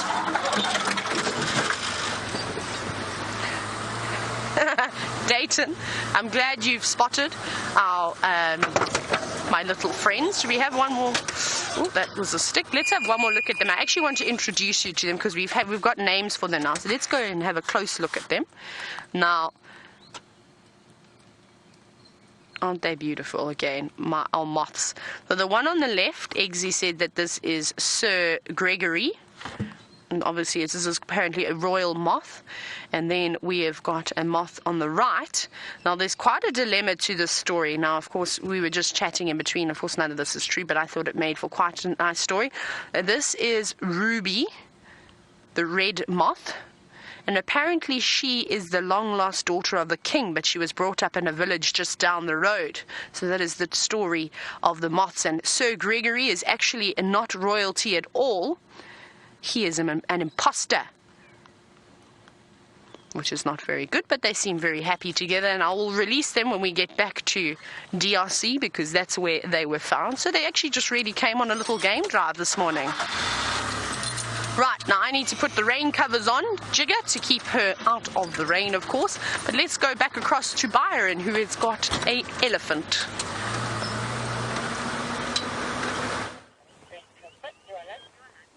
We have indeed found an elephant, and we were saying while we were driving down, remember I said we had fresh elephant dung in the tracks, and I think this is the elephant that we've been following, and we found him just off the road. We just quickly put our rain covers on, a few little drops coming through, and maybe we're lucky and we get a bit of rain. That would be fantastic. From 9 o'clock onwards, I think, after game drive. But so great to see this Ellie bull. He's been so relaxed. And very interesting to watch him feeding. Look how he uses his feet. Scrape up some sand. He may dust bathe a little bit there. Let's see what he's doing. Oh, I think he's trying to get to those roots. That's what it is. Yeah, watch that.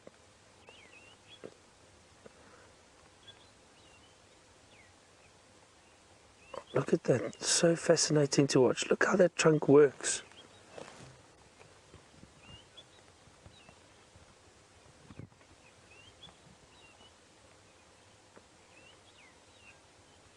Yeah.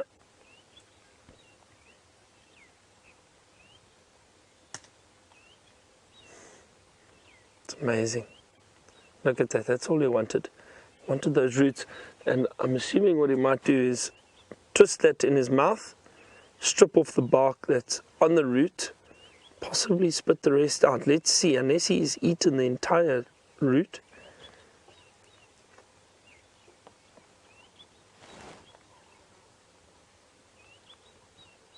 Looks like he's eaten the entire root.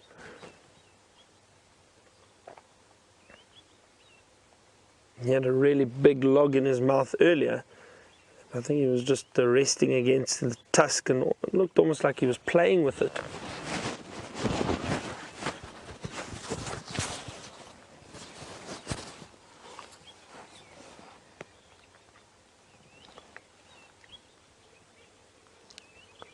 I can watch these big elephant for ages.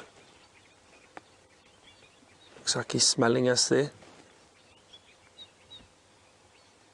But we've been sitting here for quite a few minutes, or actually while we were putting the rain covers on, and he wasn't too phased at all. So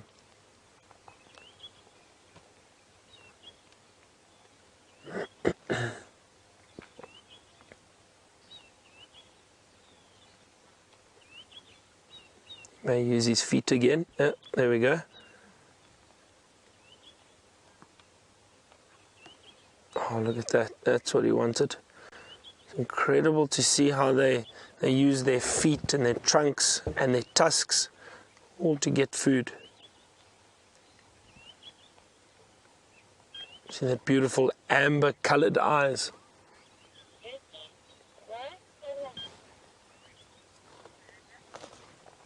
So Melinda has asked us a question, why so much work for the roots? Are they perhaps juicy? And Melinda, remember that's where most of the nutrients are stored in the trees, all in the roots and some of the moisture. So yes, it's a good food source for elephant, and that's why they would choose to dig up and feed on roots, because there's probably a lot of nutrients, a lot of moisture, all the good stuff you want from the vegetation you're eating. Just blew some sand there, maybe got some dust up the trunk. See how he picks that root up. It's fascinating to watch him feeling around with the tip of that trunk. How they're able to pick up tiny little sticks like that, or break large branches. Amazing tool that they have. Looks like he's being quite picky with what he wants to feed on. We need to remember, I mean, even though he's being very fussy and choosing specific roots over here, he will still feed on a lot of food during the course of the day. Big male like this, about between 200 and 300 kilograms of food in a day. It's a lot and lot of vegetation.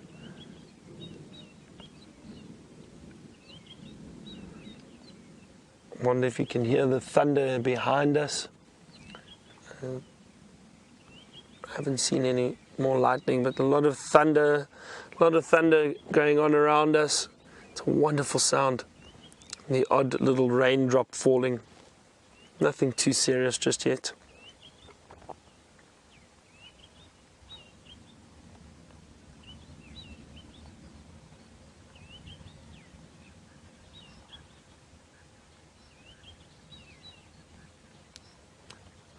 A little part of me would like it to rain while on drive, though, because I haven't been in the tent yet, and I'd love to go and sit in the tent and see what it's like presenting from there. It could be quite fun.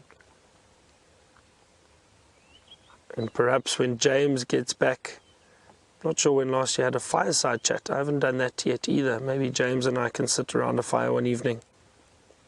I know we had a lot of fun with some live Facebook feeds last time.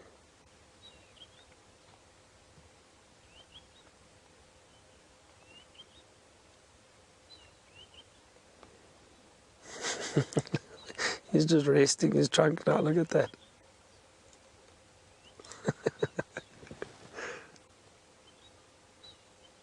He really is just resting. That is fantastic.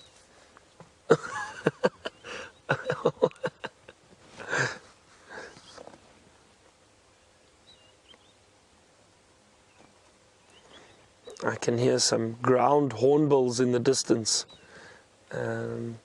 And if I remember correctly, Brian, don't you do a very good ground hornbill impression? I do. Oh, want to give it to us?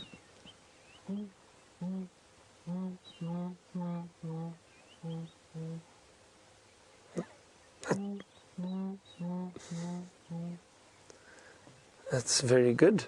I wouldn't be surprised if they join us shortly.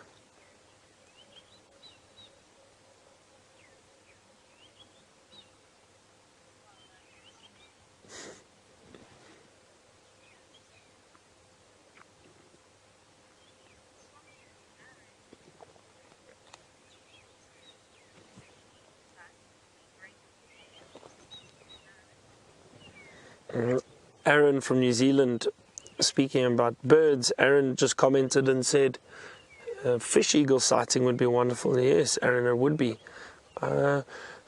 Yesterday, unfortunately, when our comms were down a bit, we were struggling with our communications, but we went past Arathusa Dam and a fish eagle was sitting around there, even though there was no water around, or very little. It was interesting to see a fish eagle, but we saw him briefly and he took off and flew away. But it was nice to see him. Just south of here, there is the Sand River. So that basically runs through Londolozi and Mala Mala, so south of where we are. And there are a lot of fish eagle along that river, plenty. I've seen them fishing there, especially the dams close to those to that river. I've seen many fish eagles fishing and flying about. Especially now with this drought, those types of birds, those water birds would basically, they all congregate around the little bits of water that are left. So that river is a good area for food for them, and most of the water birds are all found around the rivers at the moment.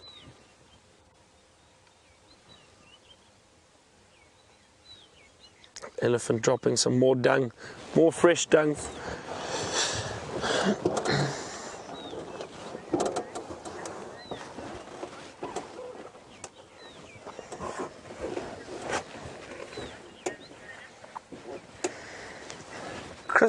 Christopher from Arizona would like to know, what will an elephant eat if it has an upset stomach? So Christopher, let me just move. I'm going to try and move around for us and see if we can get a bit closer to this bull again while he's moving. So Christopher, the elephants won't change their diet necessarily. They'll still feed on all the vegetation around. There are a few trees and plants that traditionally locals would use when their stomach was upset or for stomach ailments. I don't know how accurate that is, you know, if they have been proven and tested, but you never know. Those elephants could possibly eat some of those trees. I think one of them is a brown ivory, and perhaps an elephant could feed on that. But generally, I don't think they would change their diet at all. They'll continue to feed on the vegetation that is around. Okay, let's see if we can squeeze through these gaps here. Watch out, Brian. Here we go. Let's see, he still seems very relaxed.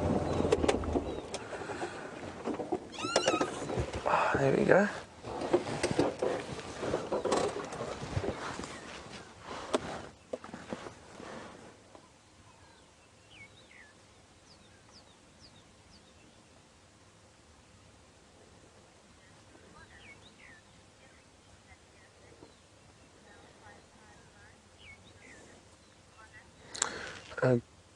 Connor asked us a question, and I think it comes from all the lion activity this morning with the buffalo and that.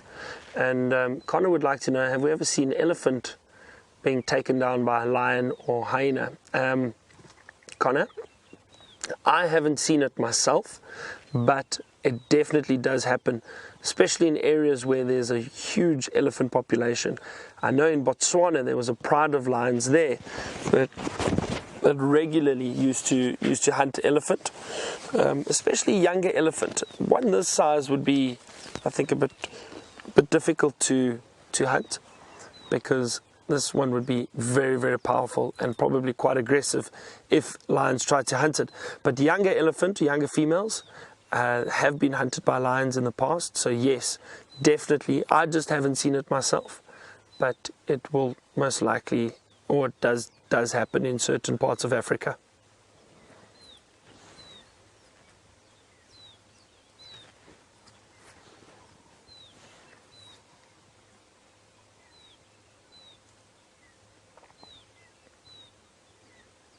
So lovely. This bull is so relaxed. It's a younger bull. It doesn't seem like he's very old. I would guess probably about 25 to 30 years old. Again, it's always, I always say it's tough to gauge the age of animals. You can tell generally by size, and if you look at the forehead of that male, you have that little indentation just above the eye, and those indentations become very prominent the older they get. So this bull, it's not as prominent. And I think he's got decent sized tusks, but that's also not necessarily a way to gauge age, because tusks vary in size. So I would think he's maybe somewhere around 25 years old.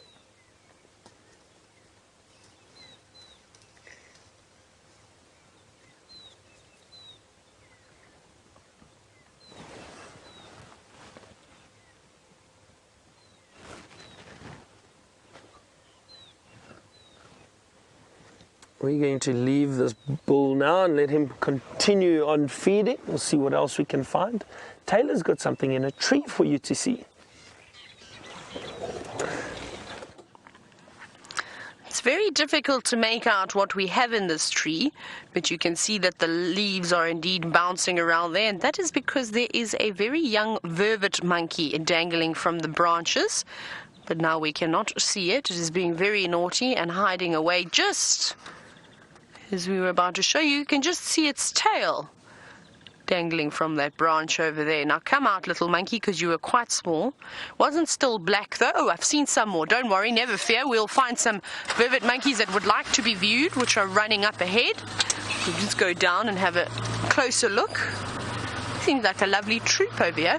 We seem to be very lucky with the vervet monkeys as well. It's quite nice, even though they're potentially not my favorite animal because of all the distraught they have brought me over the years of squeezing my toothpaste out of the tube and wasting my favorite shampoo and conditioner and doing all those things. Having super glue, a tube biting into it, and then it being almost stuck to my hand. That's not fun. There's the little monkeys just down here. sitting very patiently, almost angelic-like for a change. Also looking up into the sky, wondering if it's perhaps going to rain or not.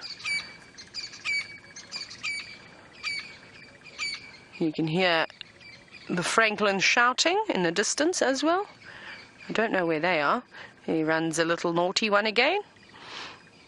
And I always say this, I prefer to see these little monkeys running around out here, picking all the nice new green leaves from the trees, which we're going to watch this little one do now, rather than hanging around the lodges and harassing all the staff and trying to steal a muffin or two or whatever they can really get their little hands on. Isn't this lovely? Now, there is honestly not a breath of wind this morning. It is very calm and still, and I wonder if we're not going to get some torrential rain. Look at them all looking up. I don't think they are looking at the clouds. I think they're looking for new green shoots on the different trees, because they sort of stare up and then they race up to the top and grab a handful of leaves, and then they come back down again in search of another one. Don't you just love that beautiful white line on the top of their eyes? All that lovely hair. Like somebody has taken some paint. And it's almost very much like what Rafiki does in The Lion King. How when he gets Simba and he dips his finger in whichever fruit it was and sort of draws that line right across the eyebrows. That's what that reminds me of. Of course, Rafiki wasn't a vervet monkey, I don't think. Are you having a look for something to eat? Have you found anything that you like? Slowly making its way to the top.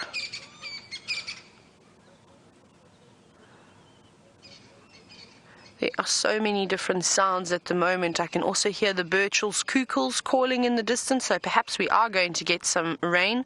I do stand by them and believe that when they do give their call, it's about to rain or it's going to rain. And we haven't really heard them over the last few days. But they are back and calling quite a bit. There we go, found a little leaf that passed the quality control. There's some zebra alarming in the distance as well.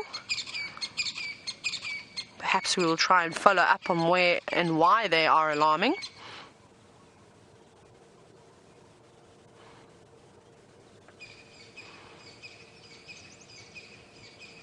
It's almost just so beautiful sitting here, listening to all of the beautiful bird calls.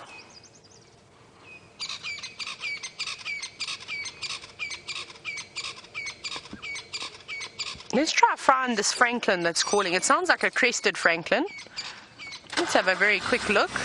I want to confirm as to who's making all this racket. Oh no, it's not a Crested. It looks like it could be a Natal. I did see a Crested run past earlier behind the monkeys. Let's see. Oh no, maybe I'm right, but going a bit blind. This light is hot. No, it is a Crested. I was right. I should always stick to my guns. There they are. The two of them making all that ruckus. Yes, we've come to see and watch you. Oh, they're having a bit of a dispute there. Did you see that one get chased? Let's see if it's going to happen again. Yes. Look, coming up from the rear.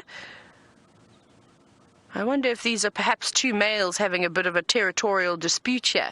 And that's probably why there's so much shouting. Look at them. Racing. Oh, yes. Definitely seems like maybe a younger male has come in when it shouldn't be. I don't think it's a female, because they seem to be pecking each other, and I don't think that is their courtship. I'm sure the male wouldn't want to try and peck the female. Look at that, eyeing out from the right-hand side of the screen, watching very carefully. And it's very impressive as to how quick they can actually run. Let's see, there's going to be a show right in front of us. They're coming right towards us now. Ooh. One in front being careful just to stay ahead and not lag too far behind, but also trying to look for some food at the same time.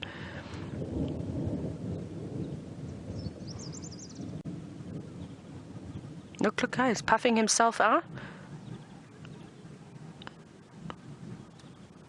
Like I said, to me, this doesn't look like a breeding display. This looks like it's a territorial dispute, perhaps. Let's see what he does now. Maybe it is. I could be wrong. She's also starting, or he is also starting to fluff himself up. But I've never seen it. Maybe I'm wrong, but I've never seen it where a male chases a female around like that and almost pecks her, because she got hit a few times. We just missed it. We were just out of frame. But let's see. Maybe I'm wrong. I hope I'm wrong. It would be amazing to see an entire courtship display. Let's see. Please be wrong. Please be a female and a male. Oh, isn't this exciting? Maybe it is. The female is slightly smaller than the male. But that was very interesting to see how, in 2 occasions, like I said, we just missed it, he physically pecked her that she was almost knocked to her feet, which is quite bizarre. Oh, hello. Now we need to play some Barry White. Light the candles. Oh my goodness, isn't this incredible? So I was wrong there. It is indeed a male and a female. How incredible is that? I'm so happy to be wrong. She's showing him that she would like to accept him. How she sits down, being a little bit submissive. Look how he puffs himself out.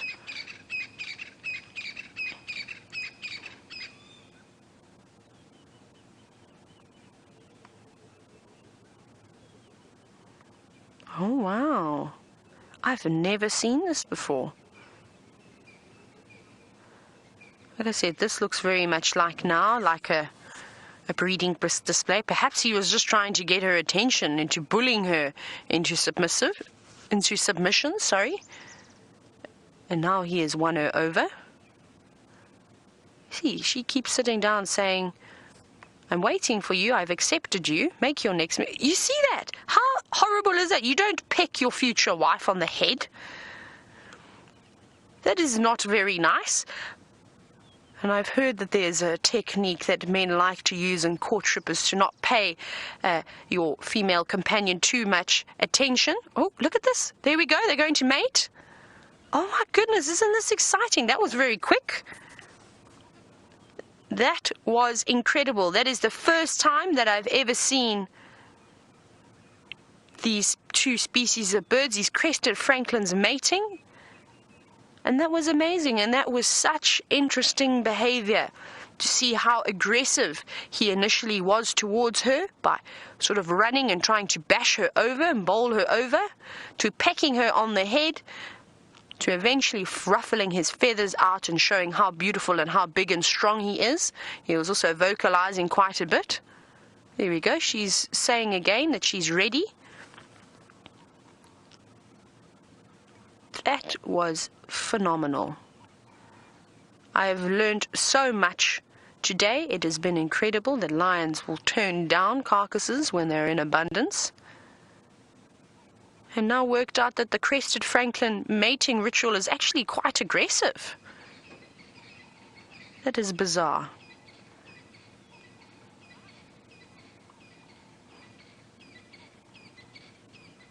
Now she seems to be following him around. There we go. You're going to mate again. She's very interested in him, even though she's taken all that battering from him. I suppose nature isn't for the faint-hearted. It is a tough, tough world out there. That was fantastic. It almost looks like she's trying to court him now. She's running back over to him, sitting down in front of him. And I think we're going to start to see a lot of this over the next couple of weeks. Here we go.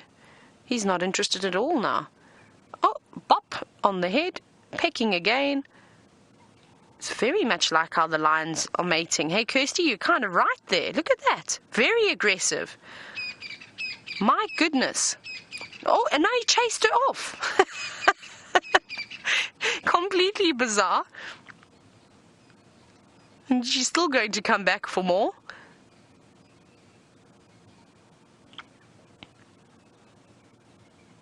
That was fun. I keep saying phenomenal, but I think that that's the only way to describe what we've just witnessed. Normally, when we see the males trying to do the hard work, they provide the females with presents, with food. They sing for them, they open their wings and show their beautiful feathers, do a beautiful dance and try their absolute best to entice the ladies to choose them. And here we have a big Crested Francolin, a beautiful male who's not really having to do much work at all. This lovely lady is very interested in him, and he's pecking her and bossing her and bowling her over. That's unusual behavior. I'd love to have a chat to Byron about this and see what his take on this is. This is amazing. I think I have seen a display before, but not in this aggressive manner. Normally it's them fluffing themselves up and making themselves look nice and good. But to see that very aggressive behavior towards that female, I find that quite strange. And again? Oh, we're counting, so this is now going to be the third time. No, he's not even mating with her this time. No, he didn't mate with her, so it's only been twice since we've been here. I'm going to actually look at the time. I'm going to keep note of this. We've been here for probably about 5 minutes now. I'm just going to do that. I'm going to also get my notebook out and make a note of this before I forget. So if I go quiet, I'm just writing, because this is very interesting to try and work out how often and how frequently they will mate. Like I said, we've seen it twice. The third attempt was not successful.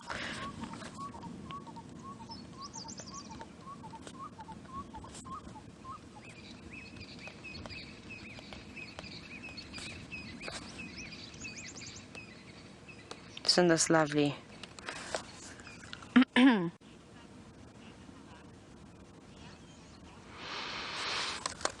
Now we're watching them, and he's, like I said, he's just not showing any interest in her at all. He seems to be moving off, and she keeps presenting herself to him.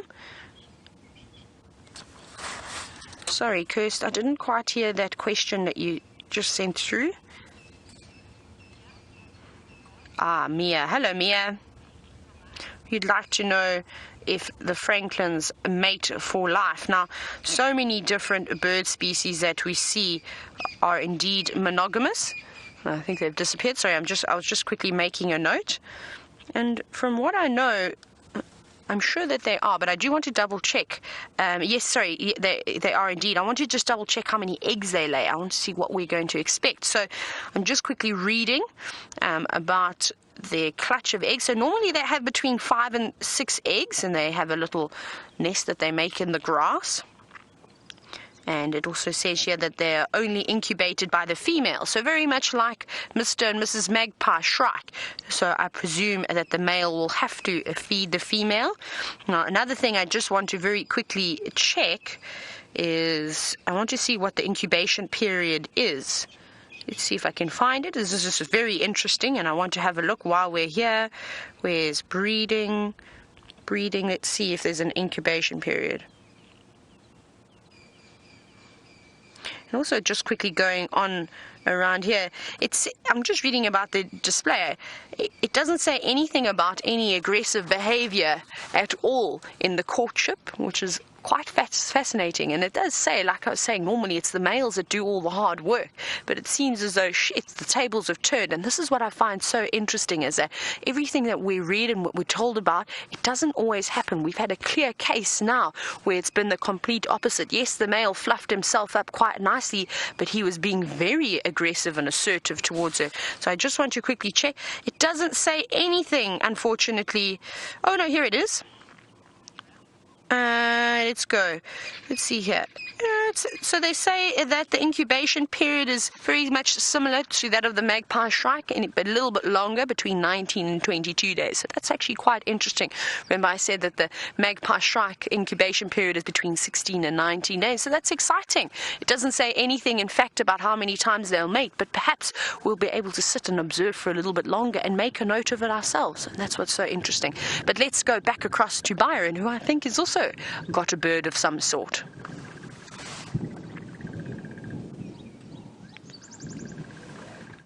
All right, welcome back, everybody. It's great to see all that activity with the Francolin. Brian and I found something interesting, and we stopped and spoke about this the other day too. This beautiful community nest spider web. You can see it's basically packed full of leaves, and it's a very tight-knit little nest. There are a number of spiders which actually live within this nest. They're called the community nest spiders. But something very interesting which I managed to find, and I'd love to show you, is if we look even closer, have a look here at the bottom of the nest. Can you see what's hiding inside there? There's a little chick. It's a bird nest right inside the community nest spider web, and that looks like a little sunbird. And often little sunbirds will go and use this community spider web as a nesting site. And there we found a little chick hiding inside there. I don't want to disturb it too much.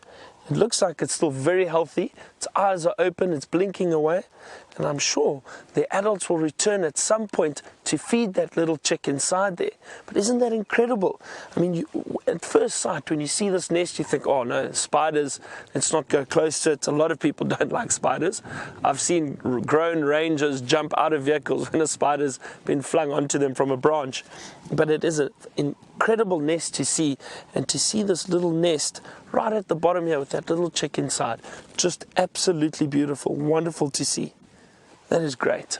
Something very special. I'm just going to jump back on here quickly. It was a nice little find, something different. It's not often you get to see one of those little nests and a little chick inside. I'm glad we got to see it.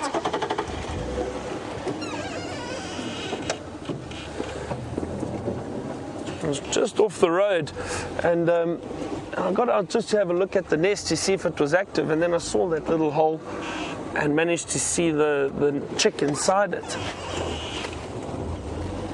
Really, really special.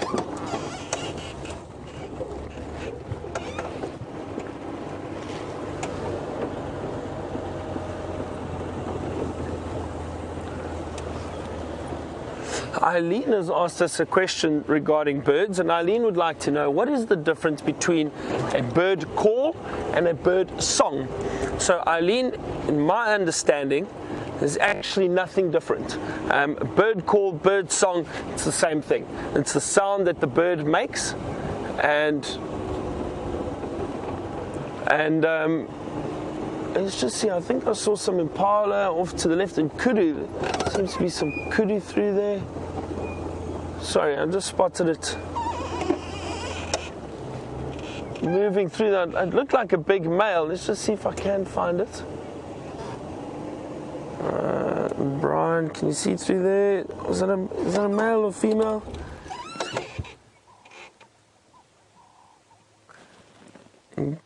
But difficult to see. It's amazing how well these kudu can just disappear into the thickets. They seem to be browsing. It's a female that's standing over there. So Eileen, sorry, getting back to your question again, the bird calls and the bird songs, same thing. It's the sound that the bird makes, and so it all depends on the different sounds and calls that the birds have. Some impala to the back there too.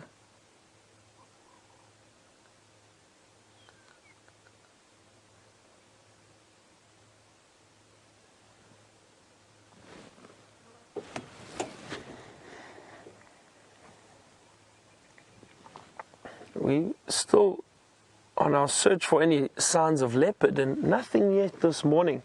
We've had a good look around. Look at that. Look how well those antelope disappear into that thicket. So well camouflaged. I'm going to scan this section of bush to our right, and because we heard some interesting birds calling here. The red-crested korat, that bird that does that beautiful aerial display. And they shoot up into the air, and they stop flapping their wings, and they do almost this entire backflip in the air, and they come back down and they parachute down. So Going to see if I can find one for you. Let's just have a look. It was calling in here earlier. Just drive around, but they are ground birds, so they're not very easy to see. Very well camouflaged.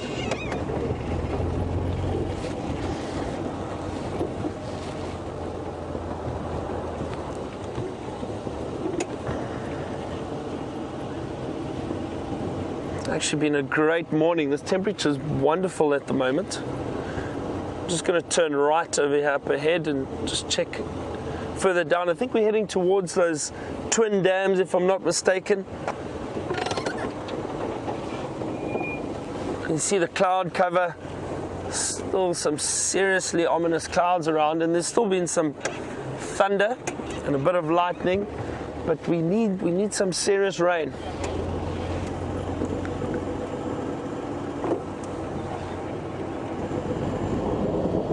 There we go. Can you hear that thunder? Oh, we've got some zebra up ahead.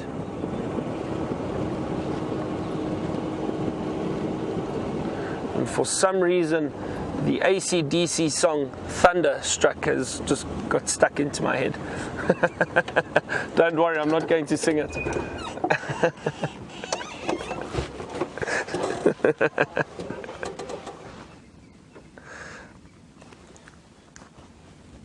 There we go, another dazzle of zebra.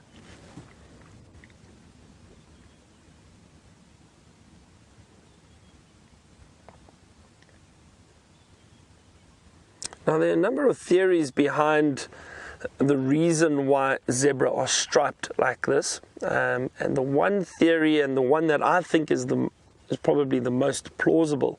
I'm sure you've spoken about this, or some of the other guides have spoken about this in the past, but for some of our new viewers, the zebra, the theory is that, and I say theory because a lot of this hasn't been proven, but the theory is that when predators hunt zebra, so for example lions, it's like we saw this morning with the buffalo when they spread out and they try and run in ambush and hunt their prey. With the zebra, what they do is they run together in a close herd, and with them running together like that, it makes it difficult for the predator to distinguish between each individual, because with all those stripes, it's almost like they blend in, and the camouflage helps them to blur the shape and the whole group moving together. So the theory is that it helps them with camouflage and to get away from predators when they are being hunted. I'm not 100% sure if that is true, but it does make sense to me. And I mean, you can see, I've looked, when they are in a group together and moving together, it is even difficult for us at times. If you just look at the body when they're walking, sometimes to judge where one starts and the other one ends is a little bit difficult. So I think that's probably quite true. Well, I think so.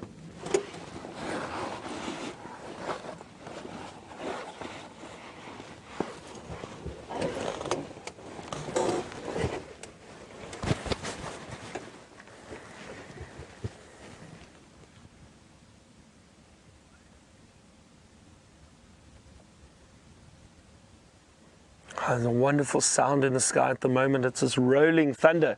It seems to be carrying on and on and on. Wonderful. That's great. I could hear some screeching brakes. I wonder if that isn't Tayla nearby. Vehicle brakes. Both of ours seem to be making a little bit of a noise at the moment. Could just be another vehicle too.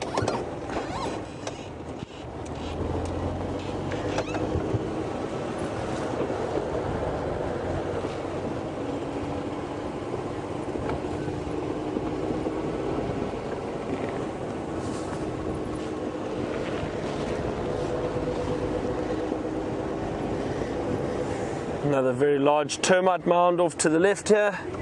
We spoke about that yesterday. Oh, that's actually quite interesting. There we go. That's a lovely entrance to the termite mound. And let me actually get off and have a look here quickly. I'll tell you why is these termite mounds, we spoke about it yesterday. A lot of animals will use this as a potential home once the termites have moved out. Now, I'm not going to move directly in front of the hole, and I'll tell you why once I get up there.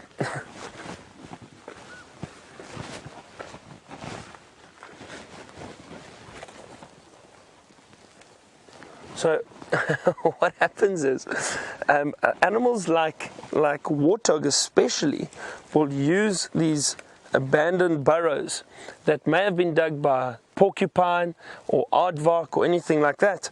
And what happens is the warthog reverse back into the burrows and they sleep there during the evening, and then in the mornings they'll come out and go and feed. But what happens is if a predator comes and disturbs the front of the burrow or walks closer, if they feel threatened, those warthogs will run out very, very quickly. And they've got those sharp tusks literally facing outwards, so you can imagine that can cause some serious damage. So whenever you're walking through the bush, you never walk in front of a hole like this, because there could be something inside that would get a fright and run out, and that could cause some damage, especially a warthog. So I don't see anything in here now, and this looks more like a possibly a little porcupine burrow. It doesn't look quite big or deep enough for warthog, but I think perhaps porcupine have used it, and this was maybe started by an aardvark that was digging and looking for food for those termites in the termite mound. And what happens is usually they'll use it, and they'll use it as a home or a den, and once they move out, you'll have other animals that will use it too. So porcupines, the warthogs, wild dog, hyena, all those animals will use these abandoned termite mounds. It's incredible. They really are fascinating. It's amazing how nature and animals use different areas for similar purposes, dens, homes, trees for nests or for shelter. It's nice to see something like that. We're going to continue our search for any leopard signs. While I do that, let's see what Tayla's up to.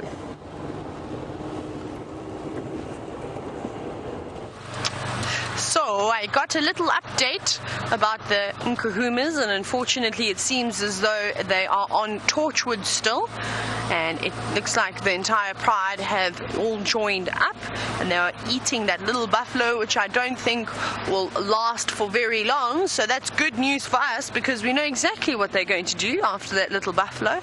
They're going to go back to that big buffalo bull that we saw slowly drifting off into a permanent sleep, and I suspect by now I don't think he'll be alive anymore. He had lost quite a bit of blood, so that'll be exciting for this afternoon to follow up on and see if they have indeed gone that way. It's nice and cool. I don't think it's going to warm up too much today, which is quite pleasant, but I'm also now on the search for leopards. I think if both Byron and I try to imagine a leopard in our head, maybe one is going to pop out and appear from us.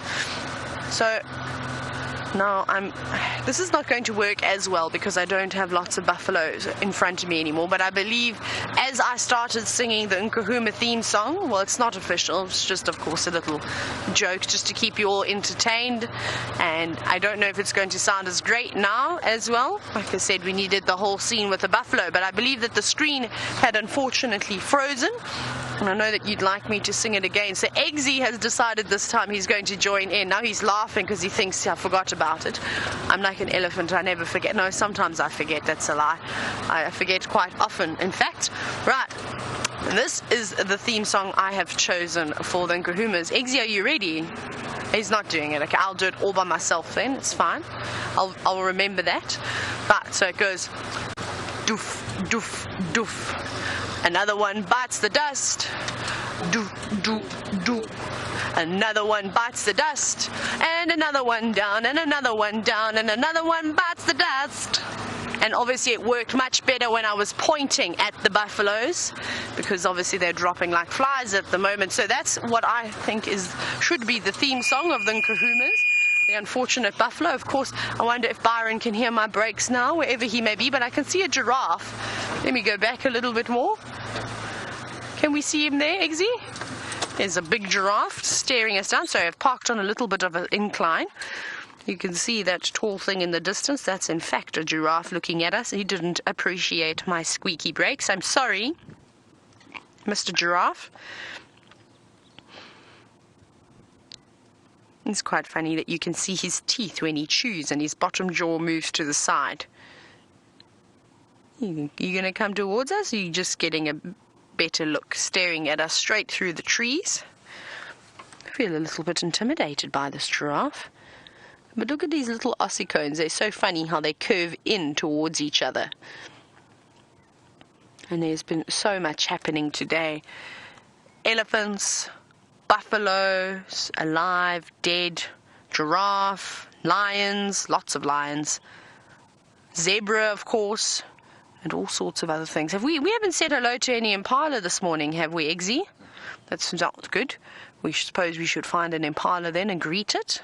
I think they can sometimes feel a little bit left out when we just drive past them all the time. But they are everywhere and they keep running away from me. So when we find the perfect impala that will stand still, I think we'll give that impala its debut. Now, let's carry on from this giraffe though. I'm going to check all along these drainage lines around Rebecca's Road and Zoe's Road and all those areas that Karula likes. Now, I think that's exactly what we're going to do. I'll keep you updated and let you know if I find anything, but let's go back across to Byron, who seems to be the elephant whisperer this morning.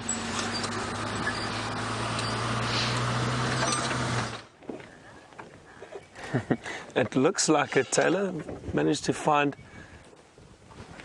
or join rather an elephant procession.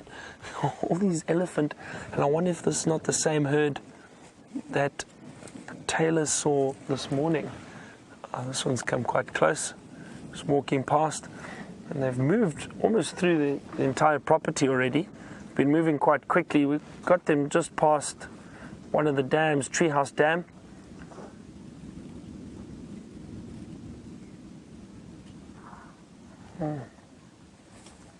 But there's so many here. There are at least 30 or 40 elephant.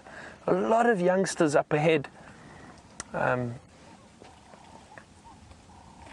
looks like this male has come through and has just joined the herd. Often these younger males just come and wander around and see what females are about.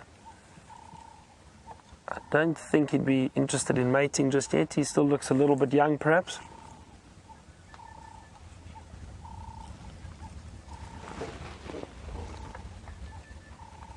My absolute favorite, to be able to sit and spend time with a herd of elephant like this.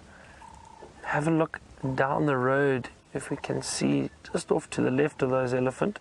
Look how many youngsters there are walking through there. Different ages, different sizes. A lot of elephant.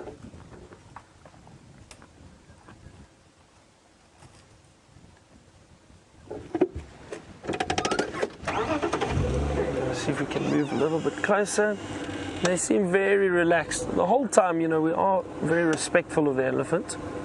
We don't want to startle them. Sometimes these younger ones, they may shake their head a little bit and trumpet, look at that, see?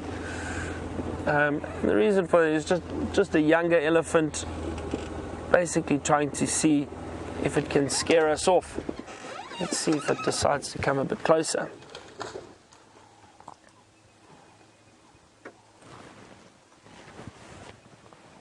I think it's also a learning curve for them. They just want to see what we are and if we're a threat, if we're dangerous.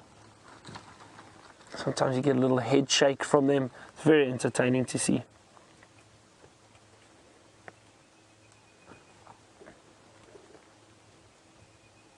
Elephant all breaking the branches.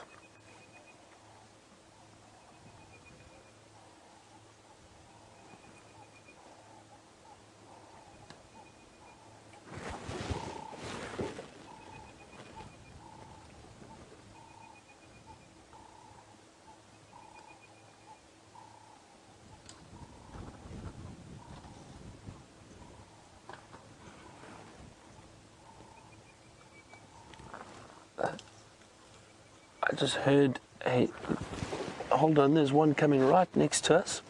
It's female. Good morning.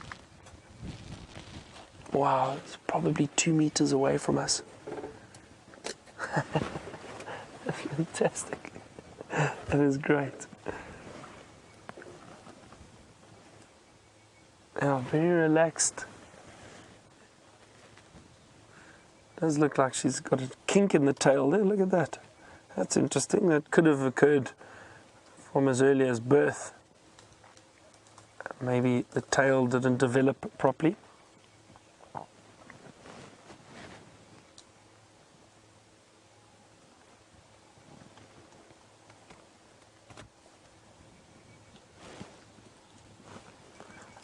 As I was saying before that female walked past us, I heard some of the elephant communicating.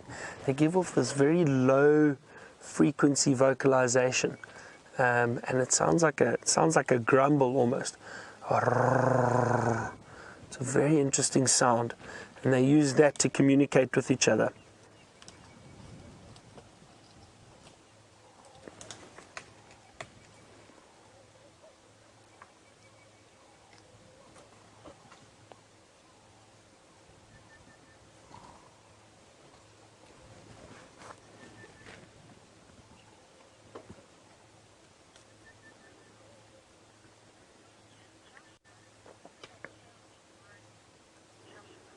And Joshua has asked us a question about the tail, and Joshua wants to know, could that tail be broken? Yes, Joshua, possibly. And it may have happened as an adult, but it could also have happened at birth or at a young age, and it just didn't grow out properly. So yes, it's probably broken at the end there, but it doesn't look like it's affected this elephant in any way.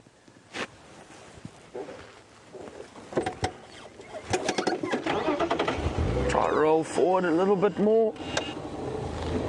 I could spend hours with elephants. Love watching them.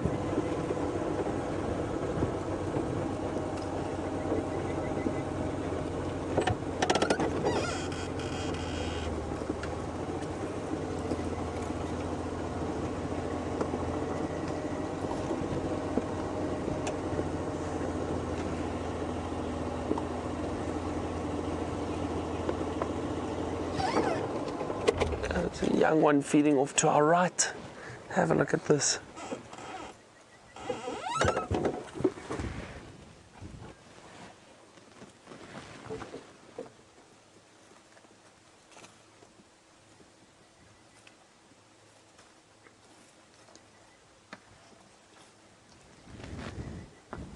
See those little tusks that have just come through there.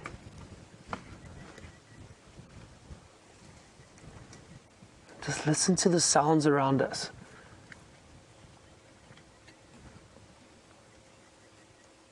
Branches breaking, trees being rubbed up against.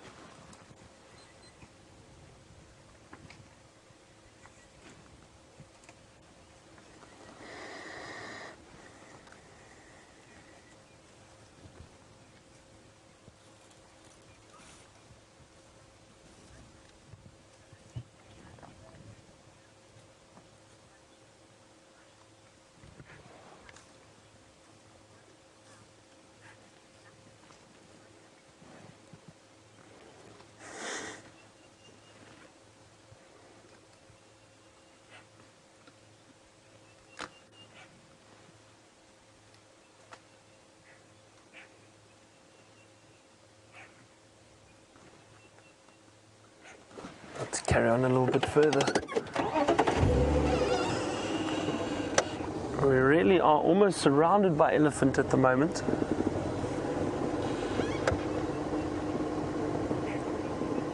Some down in the drainage line off to our left. There's one or two behind us, and then the rest of the herd in front of us. All over.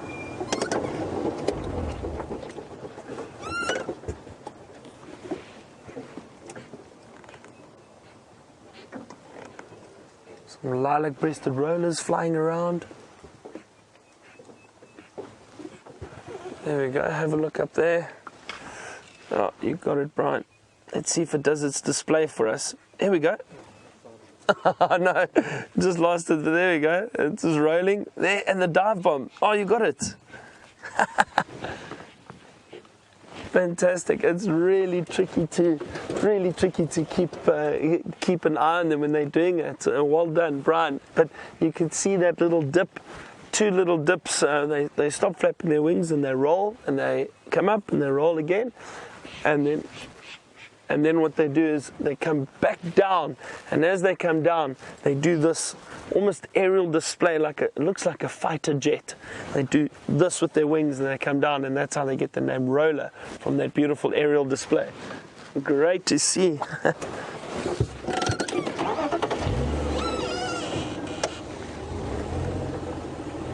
It seemed to be moving along a little slower at the moment, not as quickly as they were in the beginning.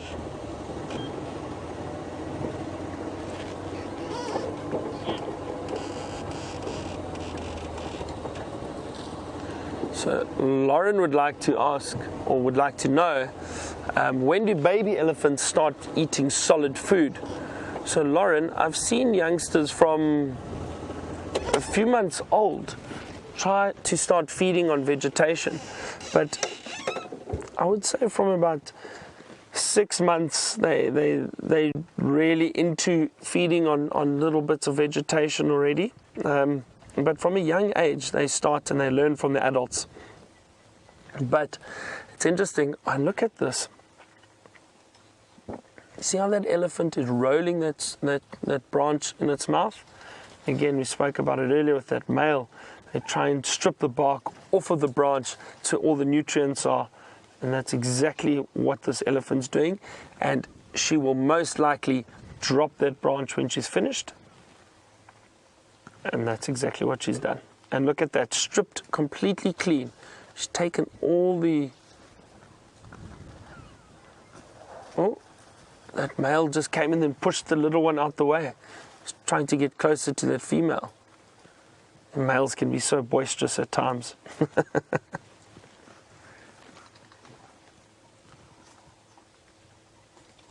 So I was saying with the youngsters too, they eat from an early age, Lauren, but the interesting thing is they only really learn to use their trunk properly from about 2 years on and onwards.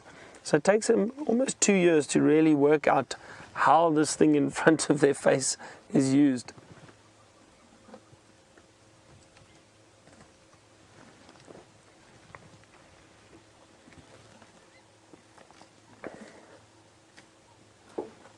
See, she's doing it again.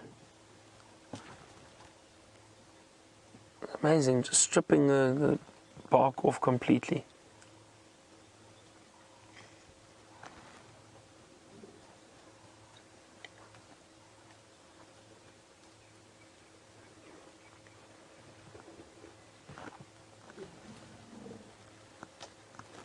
It looks like that little one wants to try and suckle.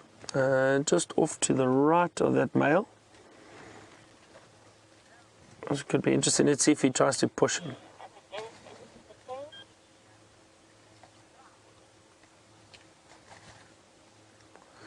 Bill would like to know, and he's just asked an interesting question, is the hair on the tail of the elephant similar to the texture of the hair on the tail of a giraffe? Well, if I'm not mistaken, the elephant hair is a lot thicker and a lot stronger than giraffe hair. I know they do make, in some places, if they're able to find elephant hair from the tail, they will make bracelets from it. Some of the locals would make bracelets, elephant hair bracelets. Very, very strong, thick strands of hair from the tail. So I think it's a bit thicker than the giraffes.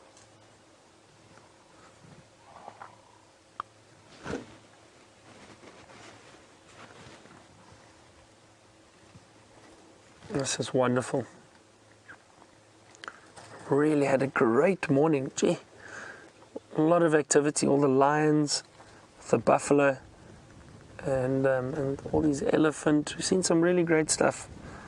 I must admit though, I think a highlight for me, it was great to see those lions hunt briefly and pull down the buffalo, but the highlight for me was that little sunbird chick in the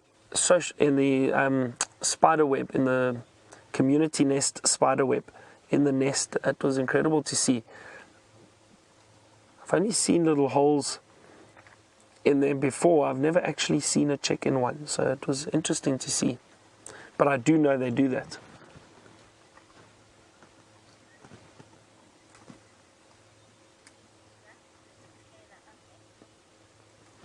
We're going to stick around with these elephants a little bit longer and see which direction they go to. While I do that, why don't you see what Tayla is up to?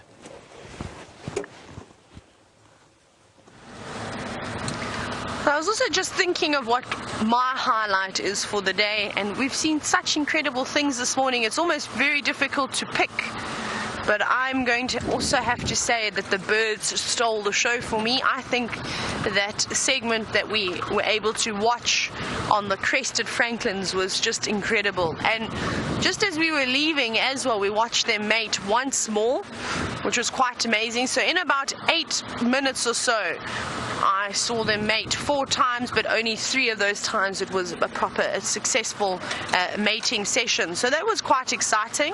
I really did enjoy that. And then something else that you missed, and I'm so glad that you all missed it, let's have a look at Sydney's dam, is that I did a big yawn, and I sort of yawned like a zebra, and I didn't put my hand in front of my mouth, which is terrible of me, and it serves me right for what happened next. A fly then flew into my mouth and didn't stop and went straight down my throat, and I think I can still feel it moving around in my stomach, which is not making me feel so wonderful, but that serves me right for doing that. It provided much entertainment to Eggsy, of course. He roared with laughter. He had tears streaming down his face as I was not enjoying myself too much. Now I'm going to very quickly have a look at Sydney's dam and just see if there's perhaps anything happening around here. So far it doesn't look too active, but let's have a little look. Oh, that's all right. There's some giraffe. Those will do just fine. Let's go towards the giraffe and then we'll have a little scan across at Sydney's dam. I'm also just looking. It doesn't seem like there's anything lurking about. Hello, giraffe. Can we have a little scan here at Sydney's dam? You can see it's looking very gloomy today.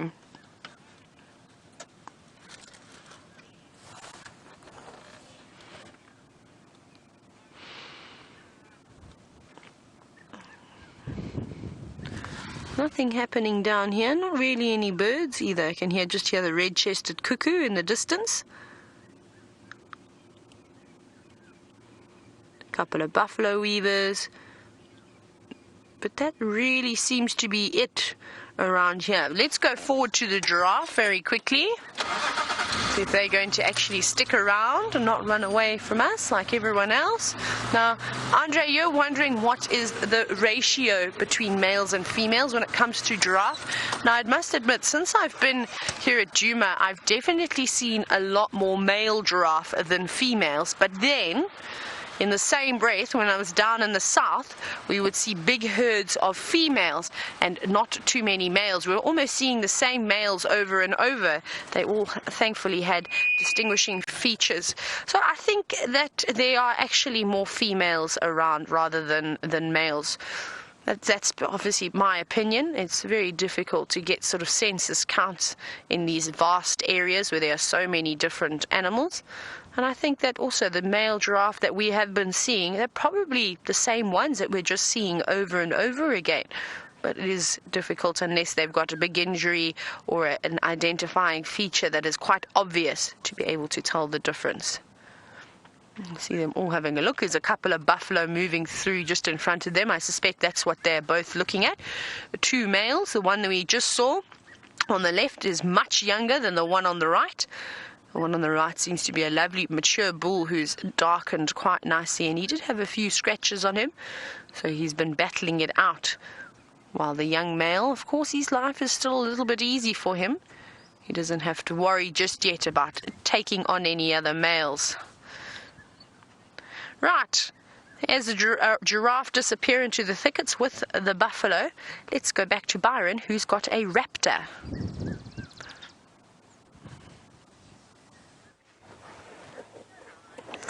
I have indeed got a raptor.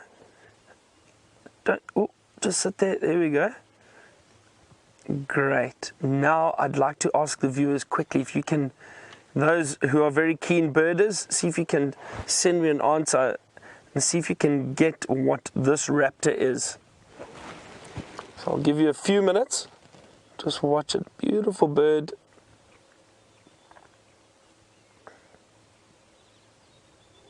I'll give you a few hints and things to look for when identifying raptors like this. One is the beak and the cere around the face, and then also, first thing when you see an eagle like this, is have a look at the legs. And the reason for that is most what we call true eagles, all the true eagles have got feathers all the way down the leg. Or down the legs, and if you look at this one, the feathers actually stop almost midway. They don't go right down to the talons. You see that? So that is also something that is interesting and that you need to take into consideration.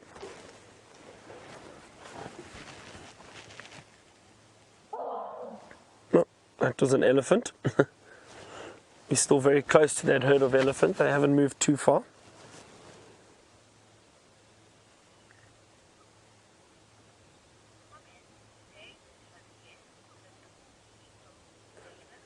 So David has sent in a guess on which eagle he thinks this is, and he said, is it a tawny eagle?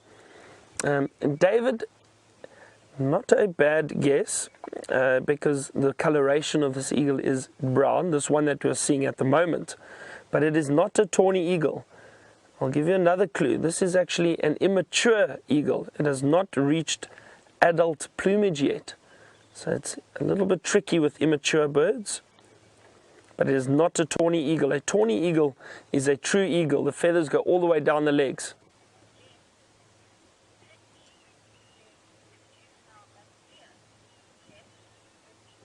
And Jess, all the way in Sydney, Australia, she has sent through the, not a guess, but the actual answer. Jess, you're 100% right. This is an immature or juvenile Battalier eagle. Wonderful. Really great. Well done, Jess. Yeah, juvenile Battalier. And I'll show you, I've got my book out here. I'm going to show you what the adult looks like. There we go. So if you have a look, the adult has got beautiful black coloration with the white wings and the red face. If you see that very clearly. Now unfortunately this book doesn't show the juvenile, but I have got my bird app with me, and if we have a look over here, let's get that image. How's that? Is that a bit better? There we go. And there you can see that immature Battalier, the brown eagle with, you can see no feathers down the legs, and then the adults. Let me see, usually these apps have got some other images too. It's a distribution. That's the adult, a photograph of the adult. Beautiful, beautiful bird. One of my favorite eagles. Let's see if I can find another juvenile here somewhere, or immature one. There we go. There's another one. You can see this one, the brown coloration, the feathers that don't go all the way down the legs, just about halfway. Let's see if we can find, there's another juvenile in flight. You can see this brown coloration. So similar to some of the other eagles, but very, very unmistakable because of those, the shape of the head. They've got very round heads.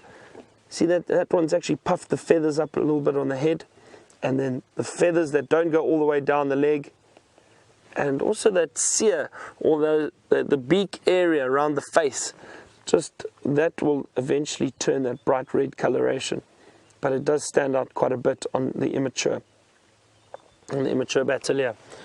Beautiful Battalier, lovely to see that. I really enjoy seeing birds of prey. All birds really, but it's wonderful to see some of these birds of prey, and ones like these immature ones that are not always easy to identify. And it's nice to be able to show you how we look, or how we identify them and what we look for. Let's carry on. Just down the road, these elephants are still around here. They haven't moved too far. I'm loving this morning with the elephant.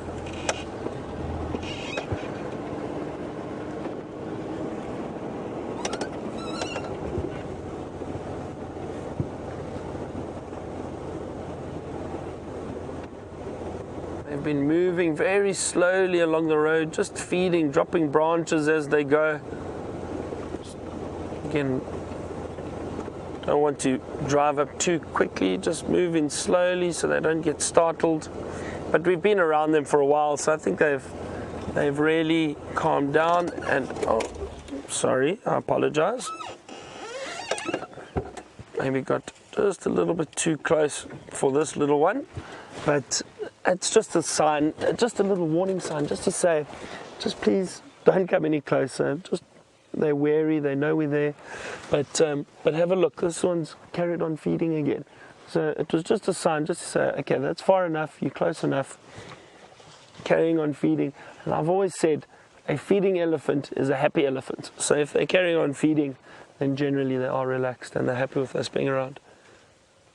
And you can see there's no aggressive sign at all. Usually they'll lift their heads up, open their ears, make themselves look a bit bigger. They'll flick the tail quite aggressively. This one is very, very relaxed.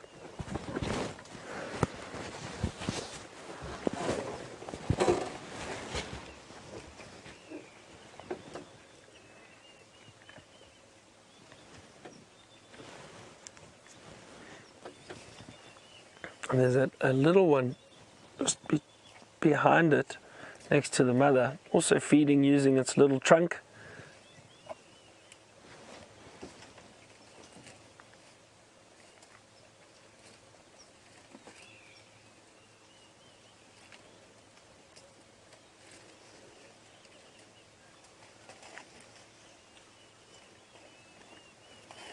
Oh, I can hear the Diedrich cuckoo again calling in the distance, and a few people were commenting yesterday on my Diedrich cuckoo call, and I actually had some guests and friends comment and say that it wasn't a very good call, but I thought it was quite good. The Diedrich, Diedrich. That's Diedrich cuckoo call.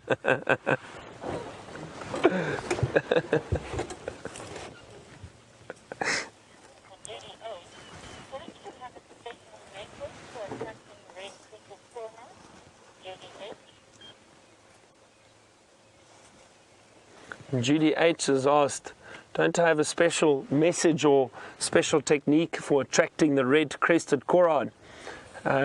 Judy, I did it last time I was here, and maybe that's what you're referring to, but occasionally, and I learned this from the tracker that I used to work with, and he would occasionally sit and we'd hear this bird calling, the red-crested coron. They've got this very loud whistle, and they would whistle and he would gently tap on the side of the vehicle, and this metallic tapping, I mean, I don't know if it, or what it sounds like to the bird, but a lot of the time we'd get a reaction from them. They'd come a little bit closer, come investigate, or they would actually do the aerial display. And I think the tapping sounds very similar to the clicking at the beginning of the call of the red-crested coron. So I think all that it thought was perhaps there's another bird around and it would do its territorial display. That would be my guess. But if we do get closer or I hear them again, I'll try and we'll see if it works. Elephant are moving off a little bit. Further in, looking for some more food.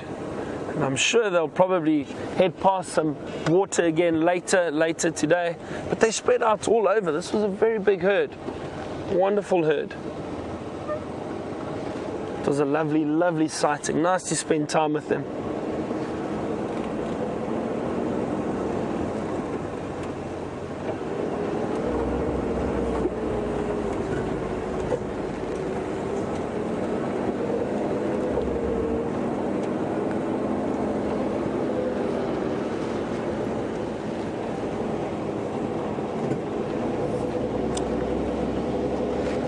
Going to continue our search around these drainage lines. You never know what we could come across. It's still very cool this morning. I wonder what Tayla is up to now.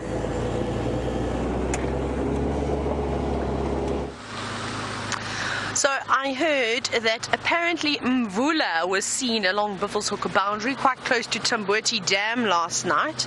Now I'm having a little scratch around in the area just to see if we can't pick up on. As I flicked my hair out of the way, I also pulled my earpiece out. Sorry about that. I'm back in business. So I wanted to see if I couldn't pick up on his tracks and see which direction he went in. Now we know he doesn't seem to come over into Djuma too often anymore. We just occasionally see him here on the northern boundary before he disappears back towards Buffelshoek. And I haven't seen any tracks just yet. I'm really just crawling along the cut line, hoping that we're going to pick up on something. And I'm also still looking for the perfect impala to see if anybody wants to stick around and say a little hello.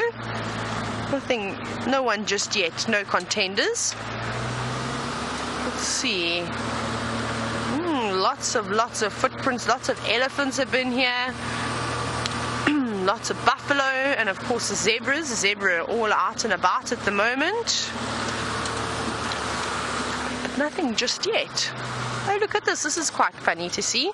Have a look at this bush willow. Oh, sorry, maybe I should stop and depress the clutch. If you have a look on the bark on that tree, can you see that, how it's been eaten? I have a quiz for everyone who is watching.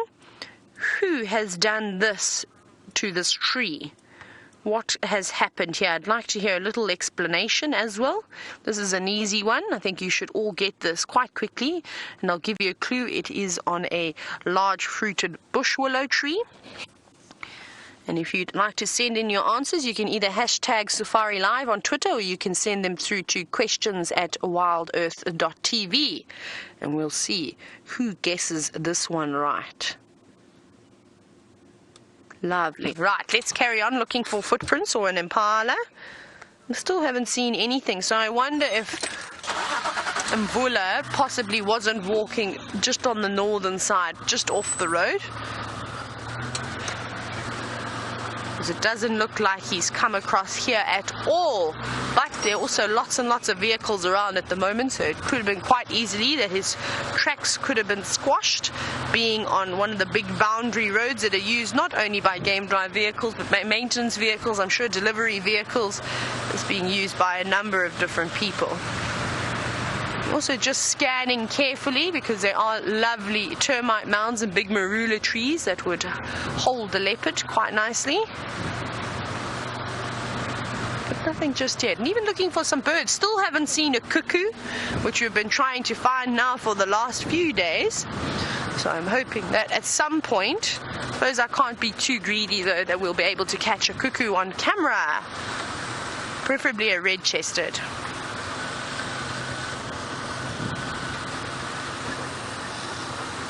Now we've got a few answers coming through. I walk in the rain. Guesses a zebra.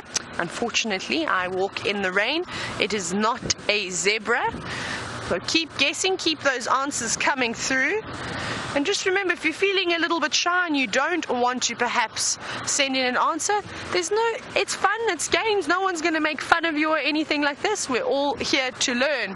Right, but let's very quickly go back across to Byron and see what he's got.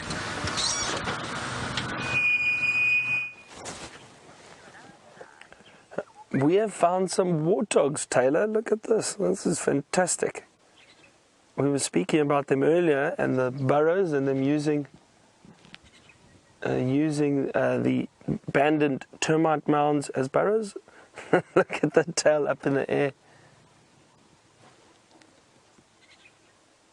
Oh.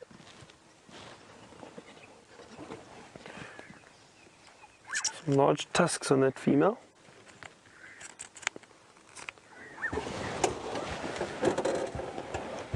Going to sit here for a second as they move off. I've heard cuckoos calling close by. I see there's a black-headed oriole calling behind us. Let me just see where those cuckoos are. They were very close.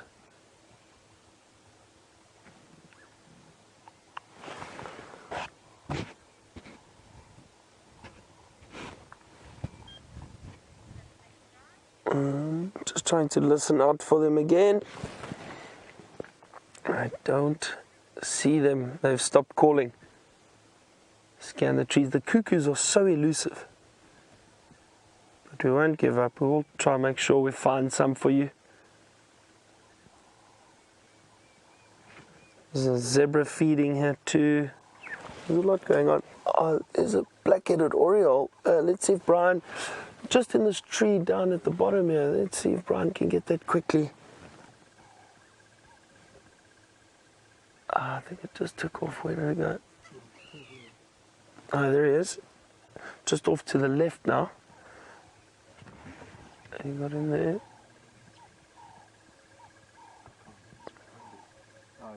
Oh, he's gone again. He just moved again. So difficult to follow these birds at times. We'll try our best to show you, but it really is difficult, and especially with some of these birds that move so quickly. There's a cuckoo calling again. Where is he?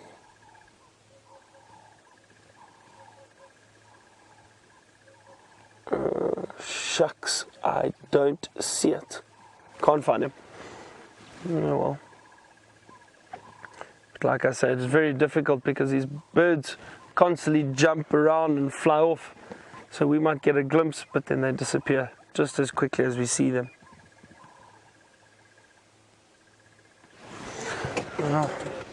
Lovely to hear all the birds still calling.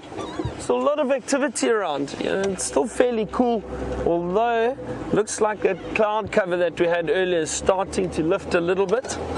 So it might even clear up. But we've had a wonderful morning, and I really hope you've enjoyed it as much as we have. Thank you very much to Brian on camera and the thumb for keeping me company, doing such a great job. And we will see you this afternoon again on our Sunset Safari. Looking forward to having you back with us. Thank you to the ladies in the FC, and thanks Tayla for giving us all those wonderful lion sightings. Head back to Tayla and let her say goodbye. We'll see you later. Bye bye. We've just managed to catch this young zebra foal having a suckle from mom, and it's something that we don't always get to see. And isn't it just beautiful how the two of them are just standing so still with the dark clouds in the background? And there's quite a few zebra here, just taking a moment to relax before they continue with their morning, looking for something to eat. Isn't that lovely? And it's so peaceful. The wind is also starting to pick up slightly, which is good. I hope it keeps blowing in some big dark clouds so that it can rain the whole day and then stop just before the sunset safari. And the little one is finished having a drink now, and now having a look at us. Doesn't seem to be too young, this foal. Probably coming up on almost a year old now, starting to lose the fluffiness on its coat, which they typically have for the first year of their life, just to help keep them warm during those chilly evenings. Now, the gestation period for a zebra is quite long. It's almost 365 days, almost a year exactly. So I'm sure that the mares in this herd will have another foal shortly, and that's something exciting to see. And I keep mentioning it, and I'm going to keep building it up, as I can't wait to see all the little babies that we're going to have this year, especially right on our doorstep, right on quarantine open area. That is going to be fantastic. And that's something that we're all going to be hoping, is that who is going to catch the first live birth of the season. I think that's what I'm going to just follow the impala or the zebra around.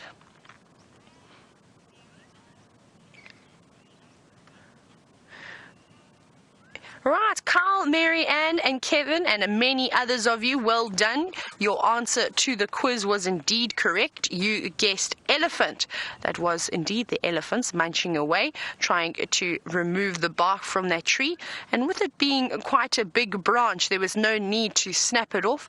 They could really just stand there and munch around on it. So congratulations to you. And for those of you who didn't answer, well, there'll be a question perhaps that you'll know the answer to next time. And don't don't worry if you got it wrong. We all make mistakes, and this show is about learning. Even I learned a lot today, and that's what makes my day. So for me, I think that it was a great, very successful drive this morning, learning about the Nkuhumas and how they will pick and choose at the buffalo that they prefer to eat, though they had a selection of 3 buffalo this morning. Wasn't that amazing?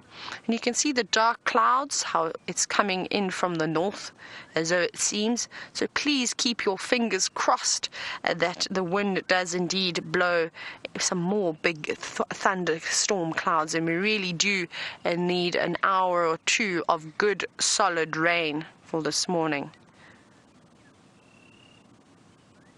The birds are very active today, very chirping. I'm hoping as we sit here in the final moments of the show that a cuckoo is going to land on a tree nearby. But I suppose it's probably being a little bit greedy of me. Now, I hope that you've enjoyed all the action this morning and all the various things that we've seen. Been many, many highlights of the show. And I just want to say thank you to everybody in Final Control.